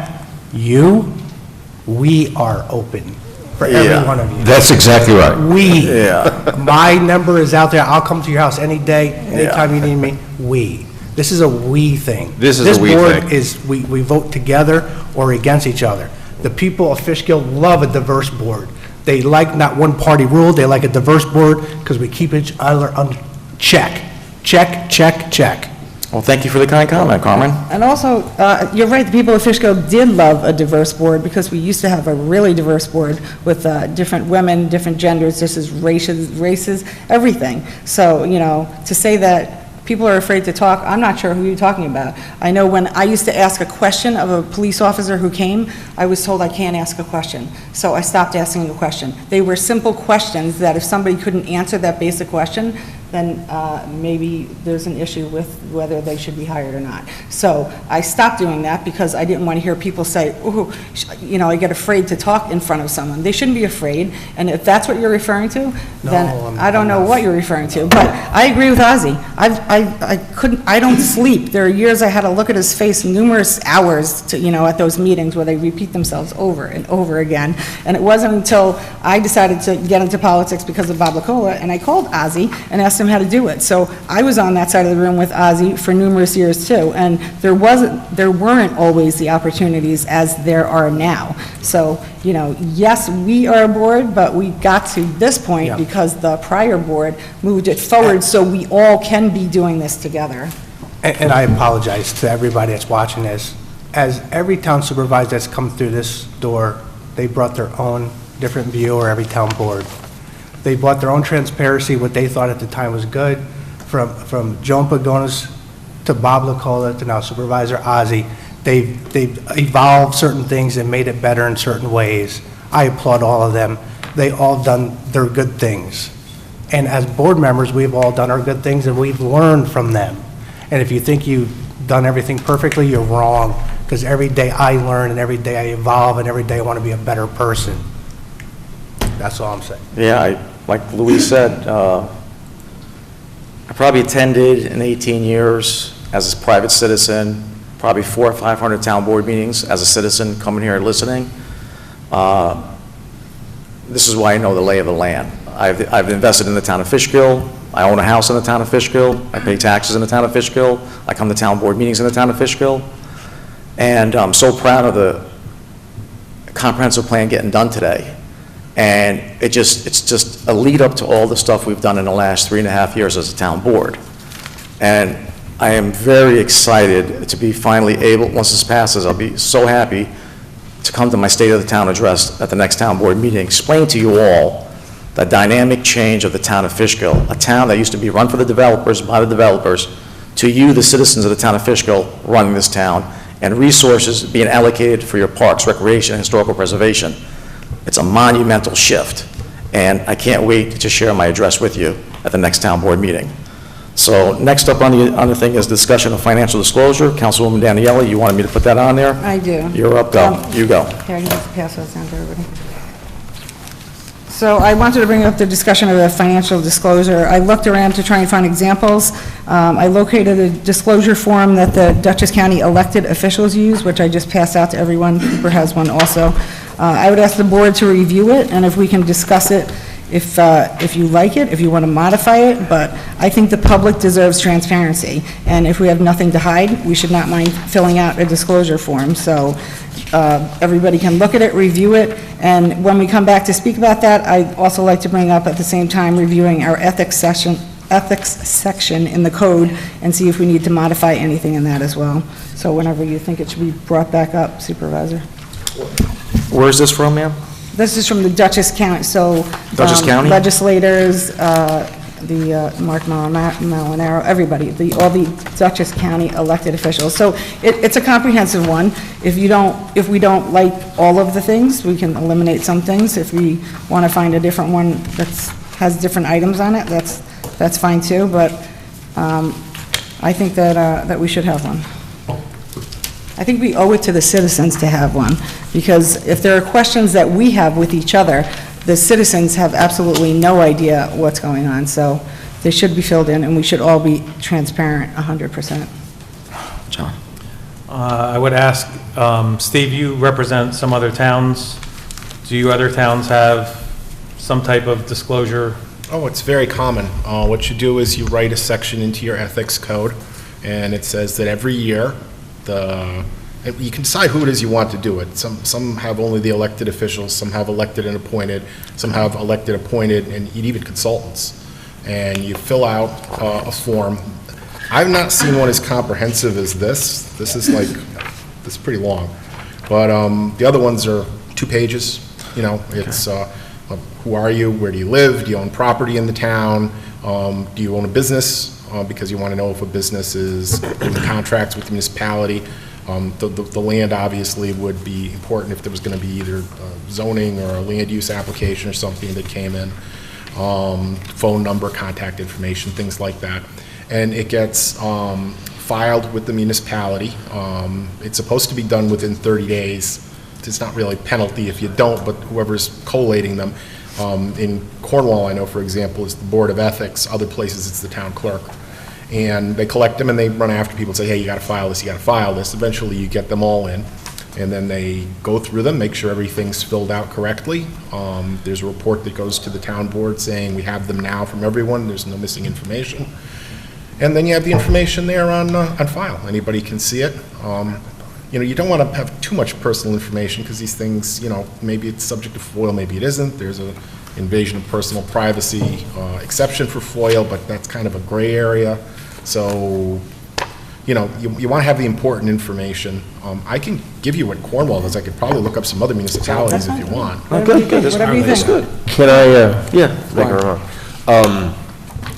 I just, you know, the town needs to know that we already fill out a form, and there's a company that audits the town every year, and we are, correct me if I'm wrong, Louise, we're sent a form, and it's to list all conflicts and everything else, and we send it back, and that goes into the audited report. That's for their audit, that's not this. But that's a different thing. what we're doing, Town of Fishkill, is we are already doing that, and it is a form of accountability.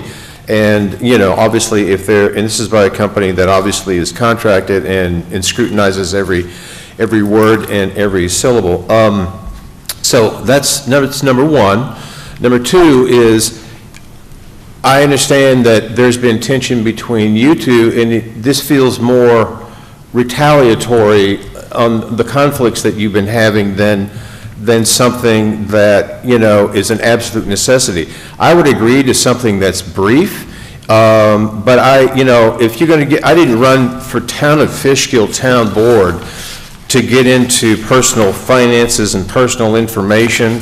You know, I mean, that's just, you know.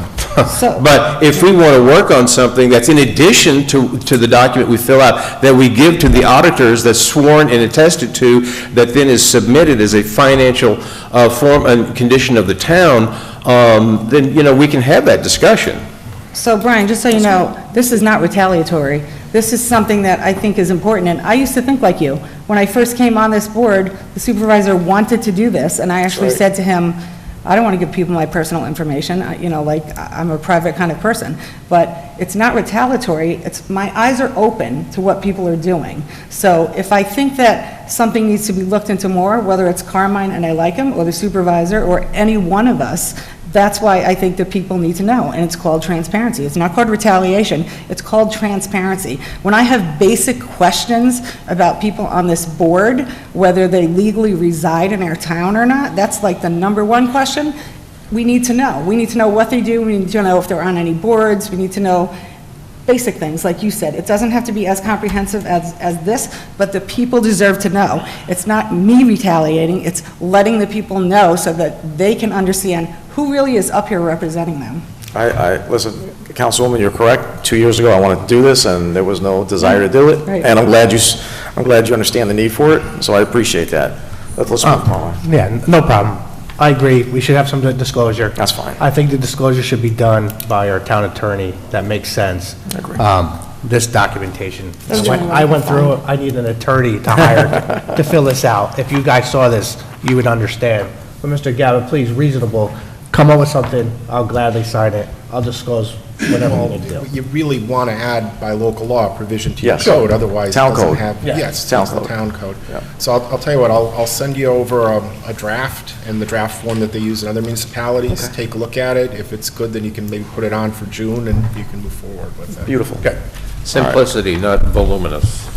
Perfect, Brian. Thank you. All right, next up is privilege of the floor for agenda items. Excuse me, Supervisor, before you move on to privilege, when we were talking about the comprehensive plan update, Cooper pointed out that... We spoke about it. Wait, let her finish. All right. Everybody. The public hearing said June blank. We need to pick a date. That's true, you do. If it's on consent agenda, you should decide now. Right, I need That's a to good know. catch. It's not on consent agenda. That's it why you was. get the awards, Becky. I have it as yes, that's why you got the award, Becky. There you go. You got the award. Touche. I have it as a regular That's why resolution Cooper one. gets the awards, too. The tax exemption for the firefighters? No. Yeah. No. Because that's what you need, that's what you need the date. No, it was a comprehensive, no. No, comprehensive plan is a resolution, separate resolution. Yeah. But you did catch something else. It was number 11, the one we did That's what we did. earlier. Yeah, I moved that up front because we had them Who's here. telling me I'm wrong? Hold on, 1 second. When we get to any consent, the tax for the firefighters. The tax for the firefighters. We need the date for the public hearing. Yes. Okay. So when we get to that, that's all. Thank you. What is this, what do we do? Based on the comp plan. Setting a public hearing on the local law for the firefighters and ambulance workers tax exemption. Gotcha. And you need to fill in a date in June as to which meeting you're going to hold that It public. would be our hearing. second meeting in June. What Second day is meeting. that? So what day is the second meeting in June? 27? Calendar. Come on, man. Would have been the 21st. June 21, 21st? okay. All right. What item is it on the consent? Number 2? Yeah. All right. So I'll make a motion to amend the consent agenda to add June 21st as the public hearing for item number 2, to propose a local law to enact an exemption for volunteer firemen and volunteer ambulance workers. So the public hearing date will be June 21st. First, I'll present that as a motion to amend that. Can I have a second? Second. Brian, all in favor? Aye. Now I'll make a motion to accept, I'll make a motion to accept the consent agenda. Can I have a second? Second. Louise, all in favor? Aye. Thank you. The first one. Thank you. Privilege of the floor? No. Oh, it's good for me. Yeah, wait a minute. And then we have a resolution. Privilege of the floor right now. All right. It's a confusing meeting. Now, hold on a second. Okay, Ann LaGoy. So I just wanted to say something in regards to the tree, the tree ordinance. Again, I really did learn a lot being on the Comprehensive Plan Update Committee, and universally, there is great concern with the amount of just development, the little amount of greenery. People want to see more of that. I actually have a very dear friend of mine who is on the Newburgh tree. They actually had a tree committee that they got rid of. So and they really have been cutting pretty freely. I think that the idea is to conserve, and respectfully, Carmine, I understand that you have that background, and I certainly respect that, but I think that something can be, there can be compromise, but conservation is where it's at, not kind of like, well, let everybody kind of do their own thing. I like the idea of maybe having some ordinances for the size and the width and all that. So that's my one thing, is I personally would like to see a more stringent ordinance rather than, something kind of, less conservation. The other thing is, I've lived in Fishkill over 25 years now, and I've been pretty involved, and I can tell you, and I'm sure anyone can tell you, that Fishkill has a very long history of, people meeting for coffee and coming to agreements, and, I'm not saying whether or not your ethics, I don't know you personally very well,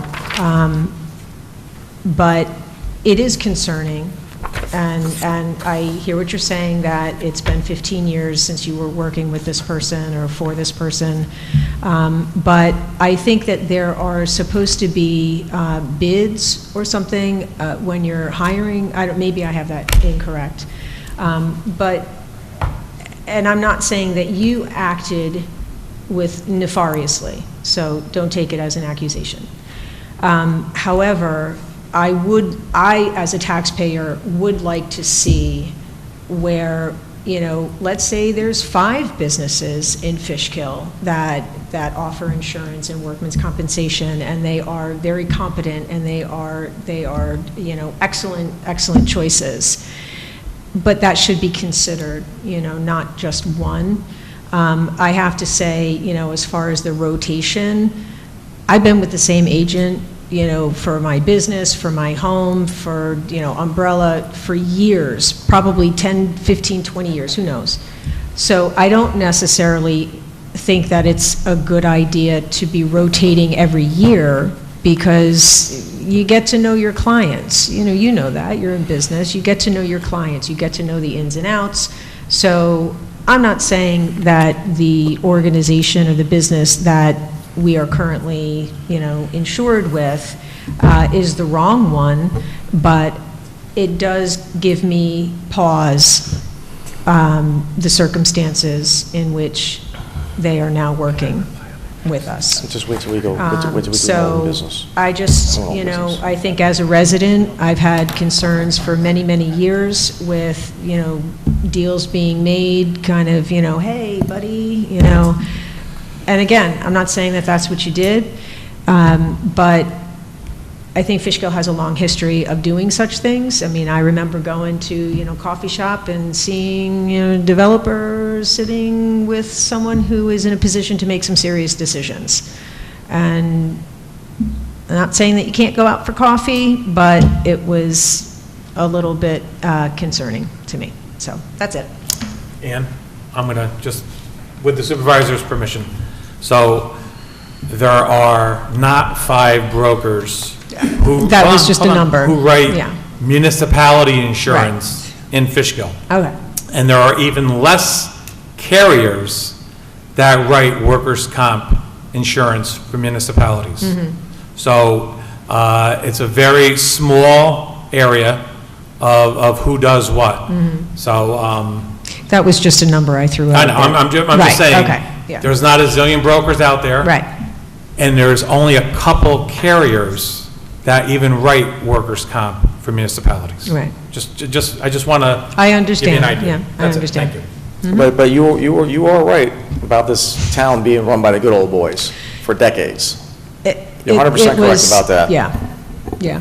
I mean, it really, When I first got in, Greg, our first Christmas, what did I have, like about 40 gift baskets for Christmas? Yeah, I'd say so. You know how many I got last year? 1. I can't be bought. Was it filled with coal? No, it was some nuts. That was good. That was good. It was good. I was concentrating. Assorted nuts. That was good. Town of Fishkill.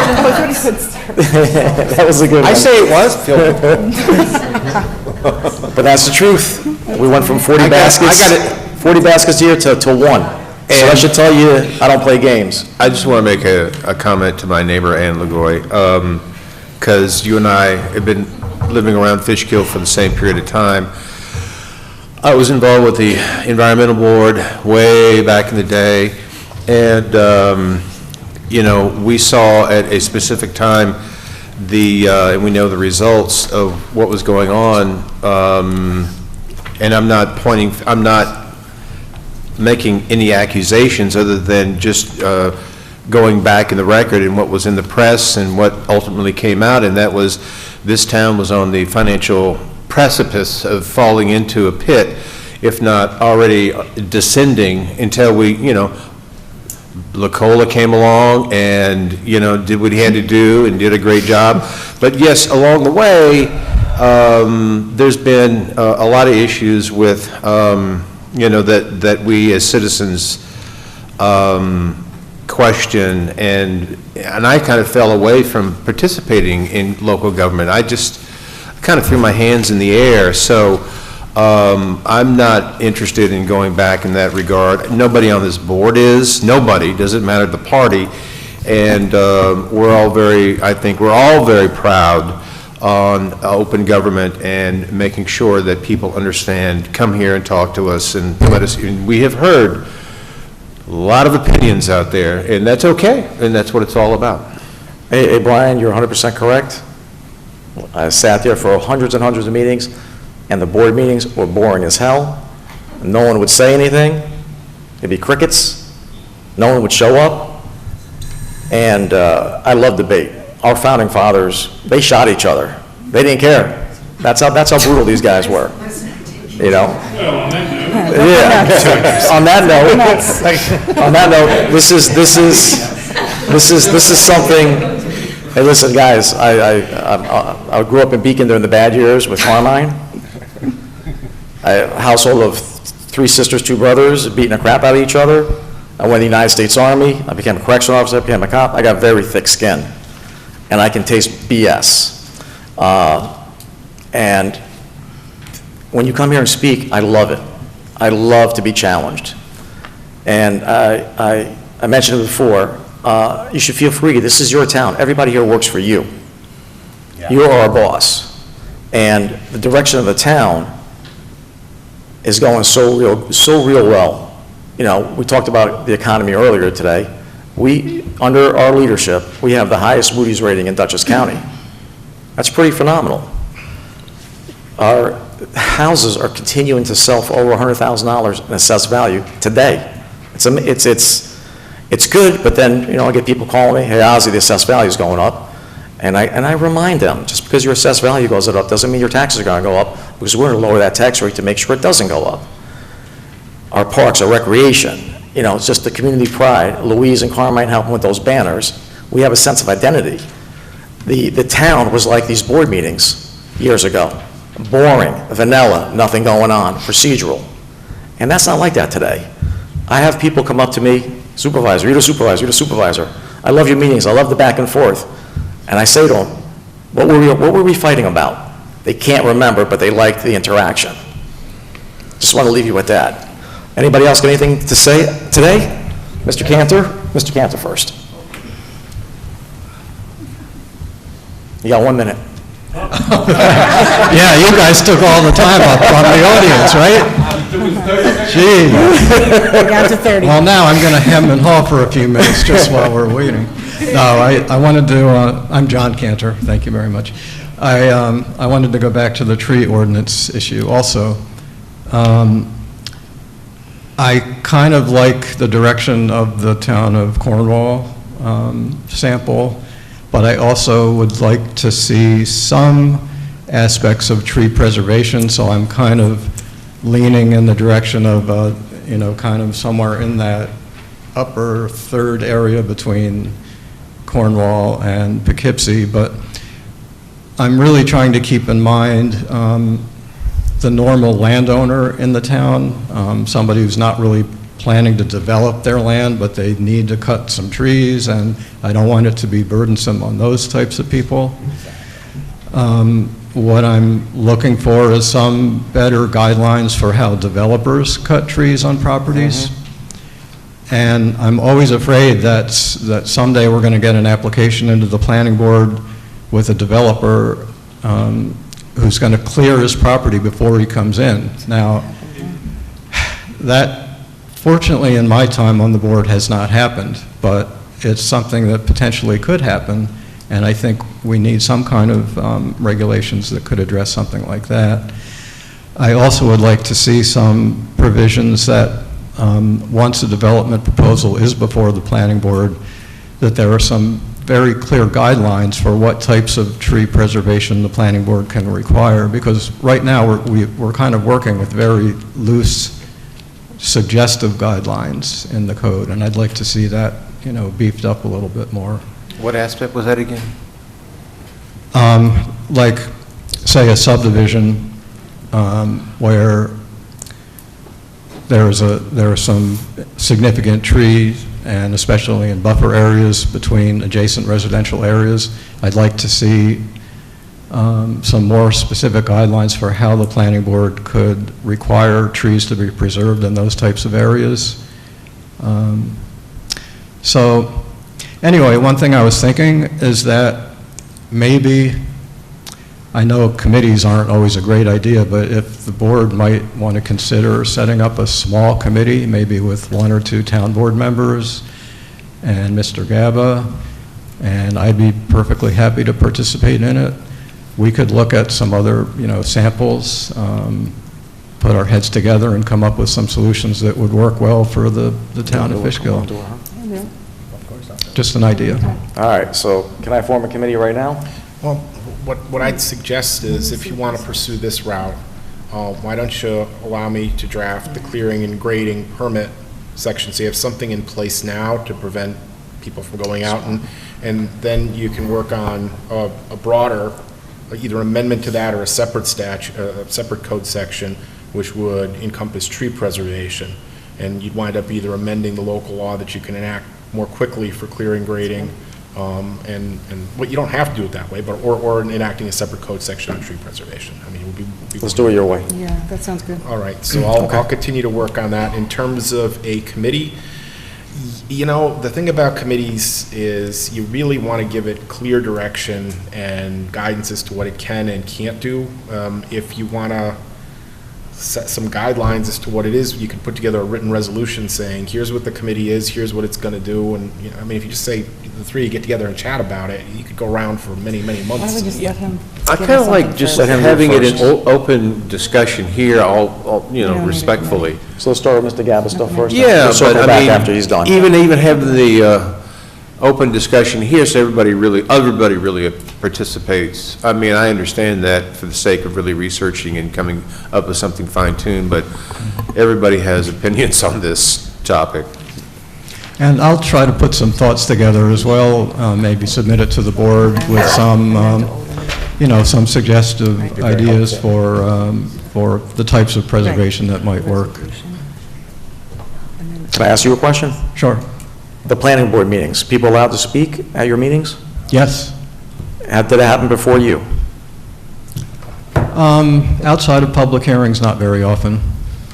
So we've tried to implement more open and inclusive meetings. You know, at a planning board, sometimes it's a little more difficult than at the town board, where the town board likes to hear things generally happening in the town. With the planning board, it's kind of really should be a little bit more specific and targeted toward the applications that we have before the board at that meeting. So we don't at every meeting open up for public discussion on every application, but we've implemented where new applications come in right at the beginning, the public has an opportunity for informal public comments. And during the secret process, if it's a more controversial proposal, we allow for informal public comments. And then, of course, we have the required public hearings. So I think we're we're getting there. We're doing a pretty good job with opening it up to public input. I'm very satisfied with your work as chairman and the way the planning board is working. It's come a long way. Well, thanks. I've enjoyed getting to know you. Yep. So, really. Thank you, sir. All right, thank you. Okay. Mr. O'Malley? Good evening. Just a comment as far as the tree felling and tree preservation. With any projects that involve tree removal, there was always discussion relating to the rare Indiana bat, and the time restrictions is not to threaten the bats as far as their need of those trees.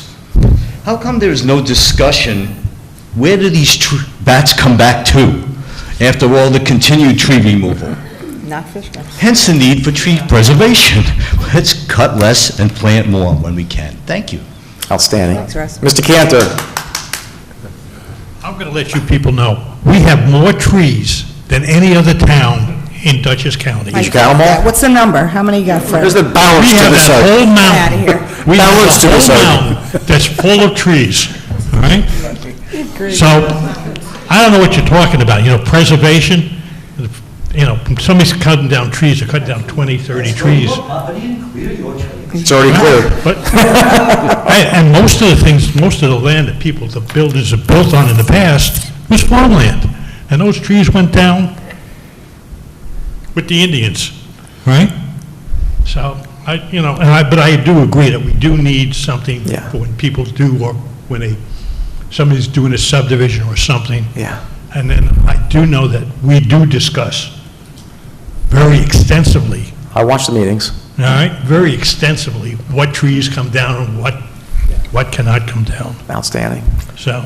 Thank you, Mr. And I Cantor. think Jonathan's doing a great job. That's right. We love Jonathan. We love you, Fred. All right, that's it? No. All right, here's the big event of the, what? We have to do The last one. resolution. Yeah, the resolution, that's what I'm rolling up to. All right. All right, after, 2 years? So I have to amend Resolution Number 1, ID 8601, Resolution Adopting Comprehensive Plan Update with Amendments, as amended, as discussed earlier. I'll present this as a motion. Can I have a second? Second. All right.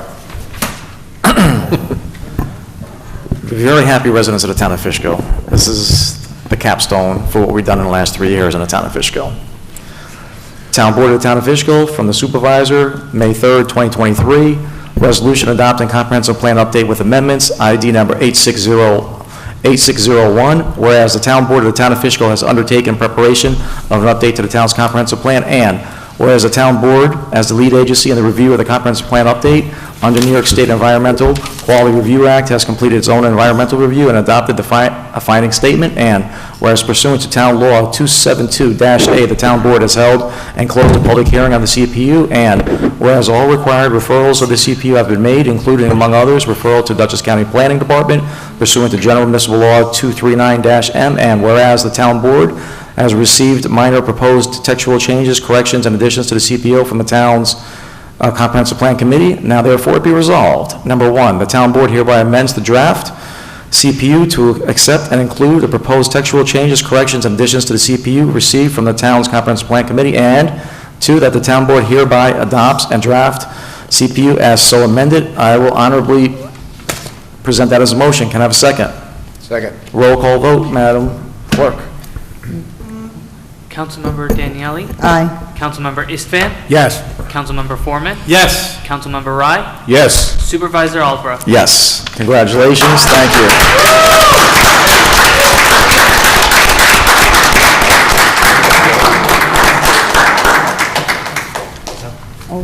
I'll get, you want to go first? You go first. No speech, just, yeah. So no items for special consideration, new and old business. John wants to go first. John, you go first. So, just want to thank Elizabeth, all the members of the Comprehensive Plan Update Committee. We've been meeting since we've been involved for 1.5 years, 2 years probably total. It's been an eye-opener, a lot of good ideas. We've had Zoom meetings, live meetings, dinner meetings, and yeah, Fred, you weren't invited to that one. Just want to thank everybody for their time. Elizabeth, you have done a great job for the town as the leader of the group, and just want to say thank you.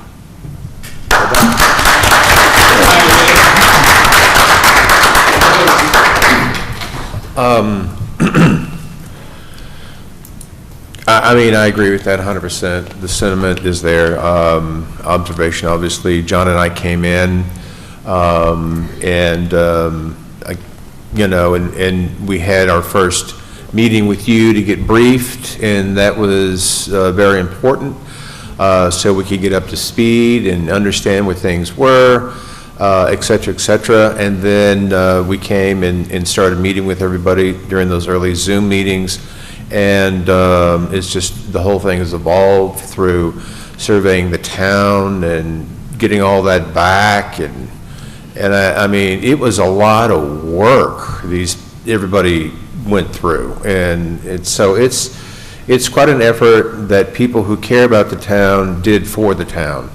And so it's a good thing for everyone that served on this committee to remember you're a little part of history. You did something that affects in a positive way.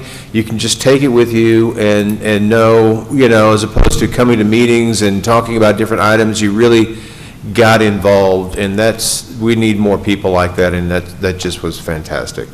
We're in new business still? Yes, sir.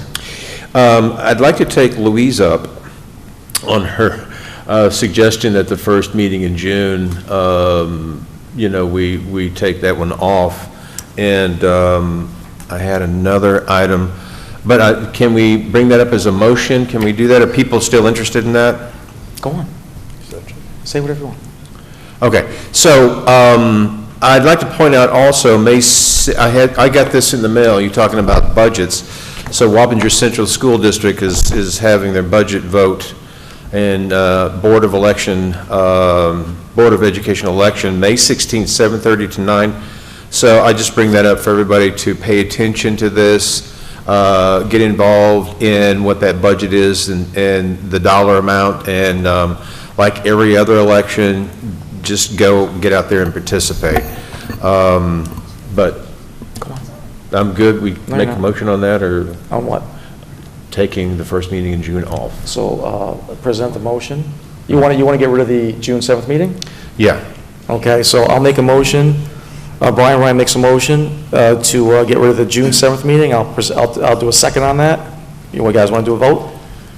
Everybody okay with it? I changed my mind, I'm not. Yes? No, I'm not. Okay, what do you want to do?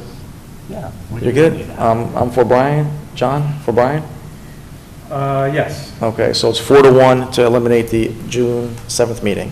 Cancel that. And I just want to follow up. You wanted something else? Yeah, quick. Go on. So part 2, under new business, Becky. I would like to add for discussion and a resolution for the May 24th meeting for the town of Fishkill to join the Dutchess County Chamber of Commerce. Oh. I will send everybody some paperwork via email, so we have what the numbers are, some other information. Well, that doesn't work like that. You need a second to do that. Second. Okay, so present that. Just want to follow up with John, with Brian's school district thing. Quite a few people came in today and explained the assessment. They get it. They trust the town. They trust the town board to do the right thing. They're concerned about the school districts. And Brian is right. You got to go to the meetings and you got to vote to keep them on par with us. So the reason why your taxes go up astronomically is not because of the people that sit here. Yes. It's because of what goes on here. And people have to, if you're for it, vote for it. If you're not, then you got to make your opinion known. And he's totally right. And but the good thing is that when Cuomo was governor, he made that 2% cap permanent. And there's studies out there showing that it saved the taxpayers billions and billions of dollars. So it's working out pretty good. Councilman? Yes, putting up the hometown hero banners, it was such a sense of pride. Seeing the people waving to us. I'd never seen someone so happy. She's out there with her vest on. She's so excited. We debated a couple of times, but we had a good time. We had a common cause, was to put up those banners. It was awesome. People calling, see my brother's banner go up was awesome. A sense of pride that all of us here and residents of Fishkill, this is what it's all about. The comprehensive plan coming together, getting something together, and us as a board unanimously voted on it. That's what it's all about. This is about governing, moving forward, and doing it the best way you can. And I want to thank everybody for listening tonight, for me ranting a little bit. Yeah, Carmine, this is what's very special about this comprehensive plan. It's the first bipartisan comprehensive plan in Fishkill history. This is either the fifth or sixth one. And I watched the meetings on TV, and these guys did a heck of a job working and getting this thing done. Very commendable. Councilwoman. 3 things. We do debate sometimes, Carmine, which is a healthy relationship, so I'll just debate you right now. So you said we voted on the banners. We didn't vote on the banners. The banner program, so people out there know, began when Ozzie and I first came on this board. There were citizens who contacted Councilmember Bardini, Councilmember Gadsden, and myself, emailing us wondering why the town has never done this. So we began trying to put something together, and then unfortunately COVID struck, and our whole lives stopped for 1.5 years, and we couldn't do anything. So now we have a new board member, a new board, and I was happy to actually get it moving with Carmine's assistance, and you know, and also the buildings and grounds, and having the supervisor support me from the beginning, because we would not have been able to do it if we didn't have him as a supervisor. So that's number 1. Number 2, I wanted to thank everybody on the comprehensive plan, myself as well, because that was over 2 years. It was a lot of time, a lot of different people with opinions, and for the people out there who were potentially bullied by some developers, I'm proud of you for staying on the committee and not caving to their tactics that have been used in the past. And I also want to thank Greg, because he worked really hard on that from the very beginning until the end as well. So thank everybody. And just lastly, it's not really old or new, it's just kind of a reminder. I had a citizen contact me and tell me they can't hear the meetings. So I've spoken to Pete about this before. It's nothing he can fix.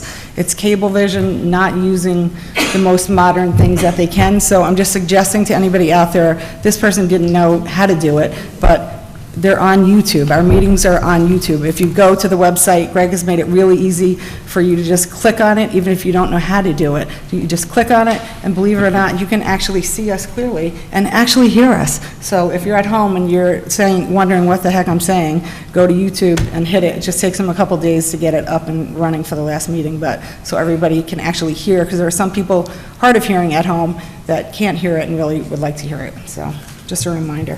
Okay, well done. I just have one thing about a traffic thing there, Mr. Gallo. So, in front of Walmart, across the street from Walmart, Route 9 goes through the town of Fishkill. The southern lane is town of Fishkill, the northern lane is village of Fishkill. When you make a right into Merritt Boulevard, it's still the village of Fishkill. You go out a quarter mile in, there's about 1,000 Fishkill residents that live there and cross that area every day. The road is beat up to hell. The mayor's doing her best to try to get that done. I want to get some striping there. Can I do that? Can the town do it? You need an intermunicipal agreement to do that. It would be like services sharing. So we can do that. So I have to go in agreement with the mayor to do an intermunicipal agreement There has to to be stripe it. between the two boards, and then you would stripe it, yeah. Well, I've had a lot, we chatted about this earlier. I mean, I'm interested in looking in on that, because I know turning, that turn and right where people turn in to go to Starbucks or Panera, whatever, and the other direction, the car wash, and then crossing over, it's a fiasco. I've had people say, would somebody stripe it? Can we do that? So I'm very interested in taking a look at that. There's no doubt about that. And last thing about the comprehensive plan is Greg Totino needs props for busting his butt and doing a great job all the way through it, so. You okay with striping? Yeah. Did you talk to the mayor yet? Yes. Okay, I'm okay with it. Say no if it makes you feel good. No, I'm just saying, I don't think you would have suggested it if you didn't already think she would agree to it. And I know that I've been to meetings. No, there's nothing to agree with me yet. She's No, got to ask that her board she too. discussed it. I've been to the village meetings, and I know this is like weighing on her back. It is. Because there was another politician who was going to be in our area who promised her money and is not in our area anymore, so it's not her fault. She's trying to do the best that she can, so I think if we can work with her to get it done, that would be a really good thing. The councilwoman is totally correct. She's a new mayor, doing a great job. And the Gap goes through there, and the trucks go in there with the Gap are beating the heck out of those roads. And she tried to get something through the county. The county sent her a bill that she had to pay that she didn't know nothing about. So then during redistricting, we were supposed to get a different senator. He promised $400,000. They redistricted him out of the district again. He took that money with him. So now she's trying to work with Congressman Ryan to get some money done to fix the road. So she's been trying like heck to get that done. I just want everybody to understand that. We're not going to, we don't, it's not our road, so we're not going to fix it, but if we go in a municipal agreement to get some striping to help the people out, I think that's where I want to go. Shared services agreement between the town and the village, and under the shared services agreement, you could stripe village roads, as soon as the village agreed that you could stripe Yes. village roads. Supervisor, well, listen, so what you just said, when I spoke to the mayor when she was at a meeting discussing it, it's a shame what happened, what you just said. I agree. So she contacted the county because there's a pilot program for the Gap to say, hey, you know, these trucks are one of the main reasons that we're having this, and instead of saying, sure, Mayor, we're going to help you out, we can do whatever you want, they looked in their little files and said, oh, you owe us this, and they charged her. Horrible. So thank you to the county for that. Let's try to Scoofus. figure it out ourselves. Scoofus too. Yeah. All of them. Yeah. All right, that's all I got to say, so I'll work with Greg, work with Mr. Gabbard tomorrow. I'll work with the mayor tomorrow, I'll call her up tomorrow. All right, next town board meeting will be... May 24th. May 24th, State of the Town. Yes, sir. Good night, everybody, see you later. Motion to adjourn. Motion to adjourn. Can I have a second? All in favor? Aye. Fine. One of them did. All right, good meeting.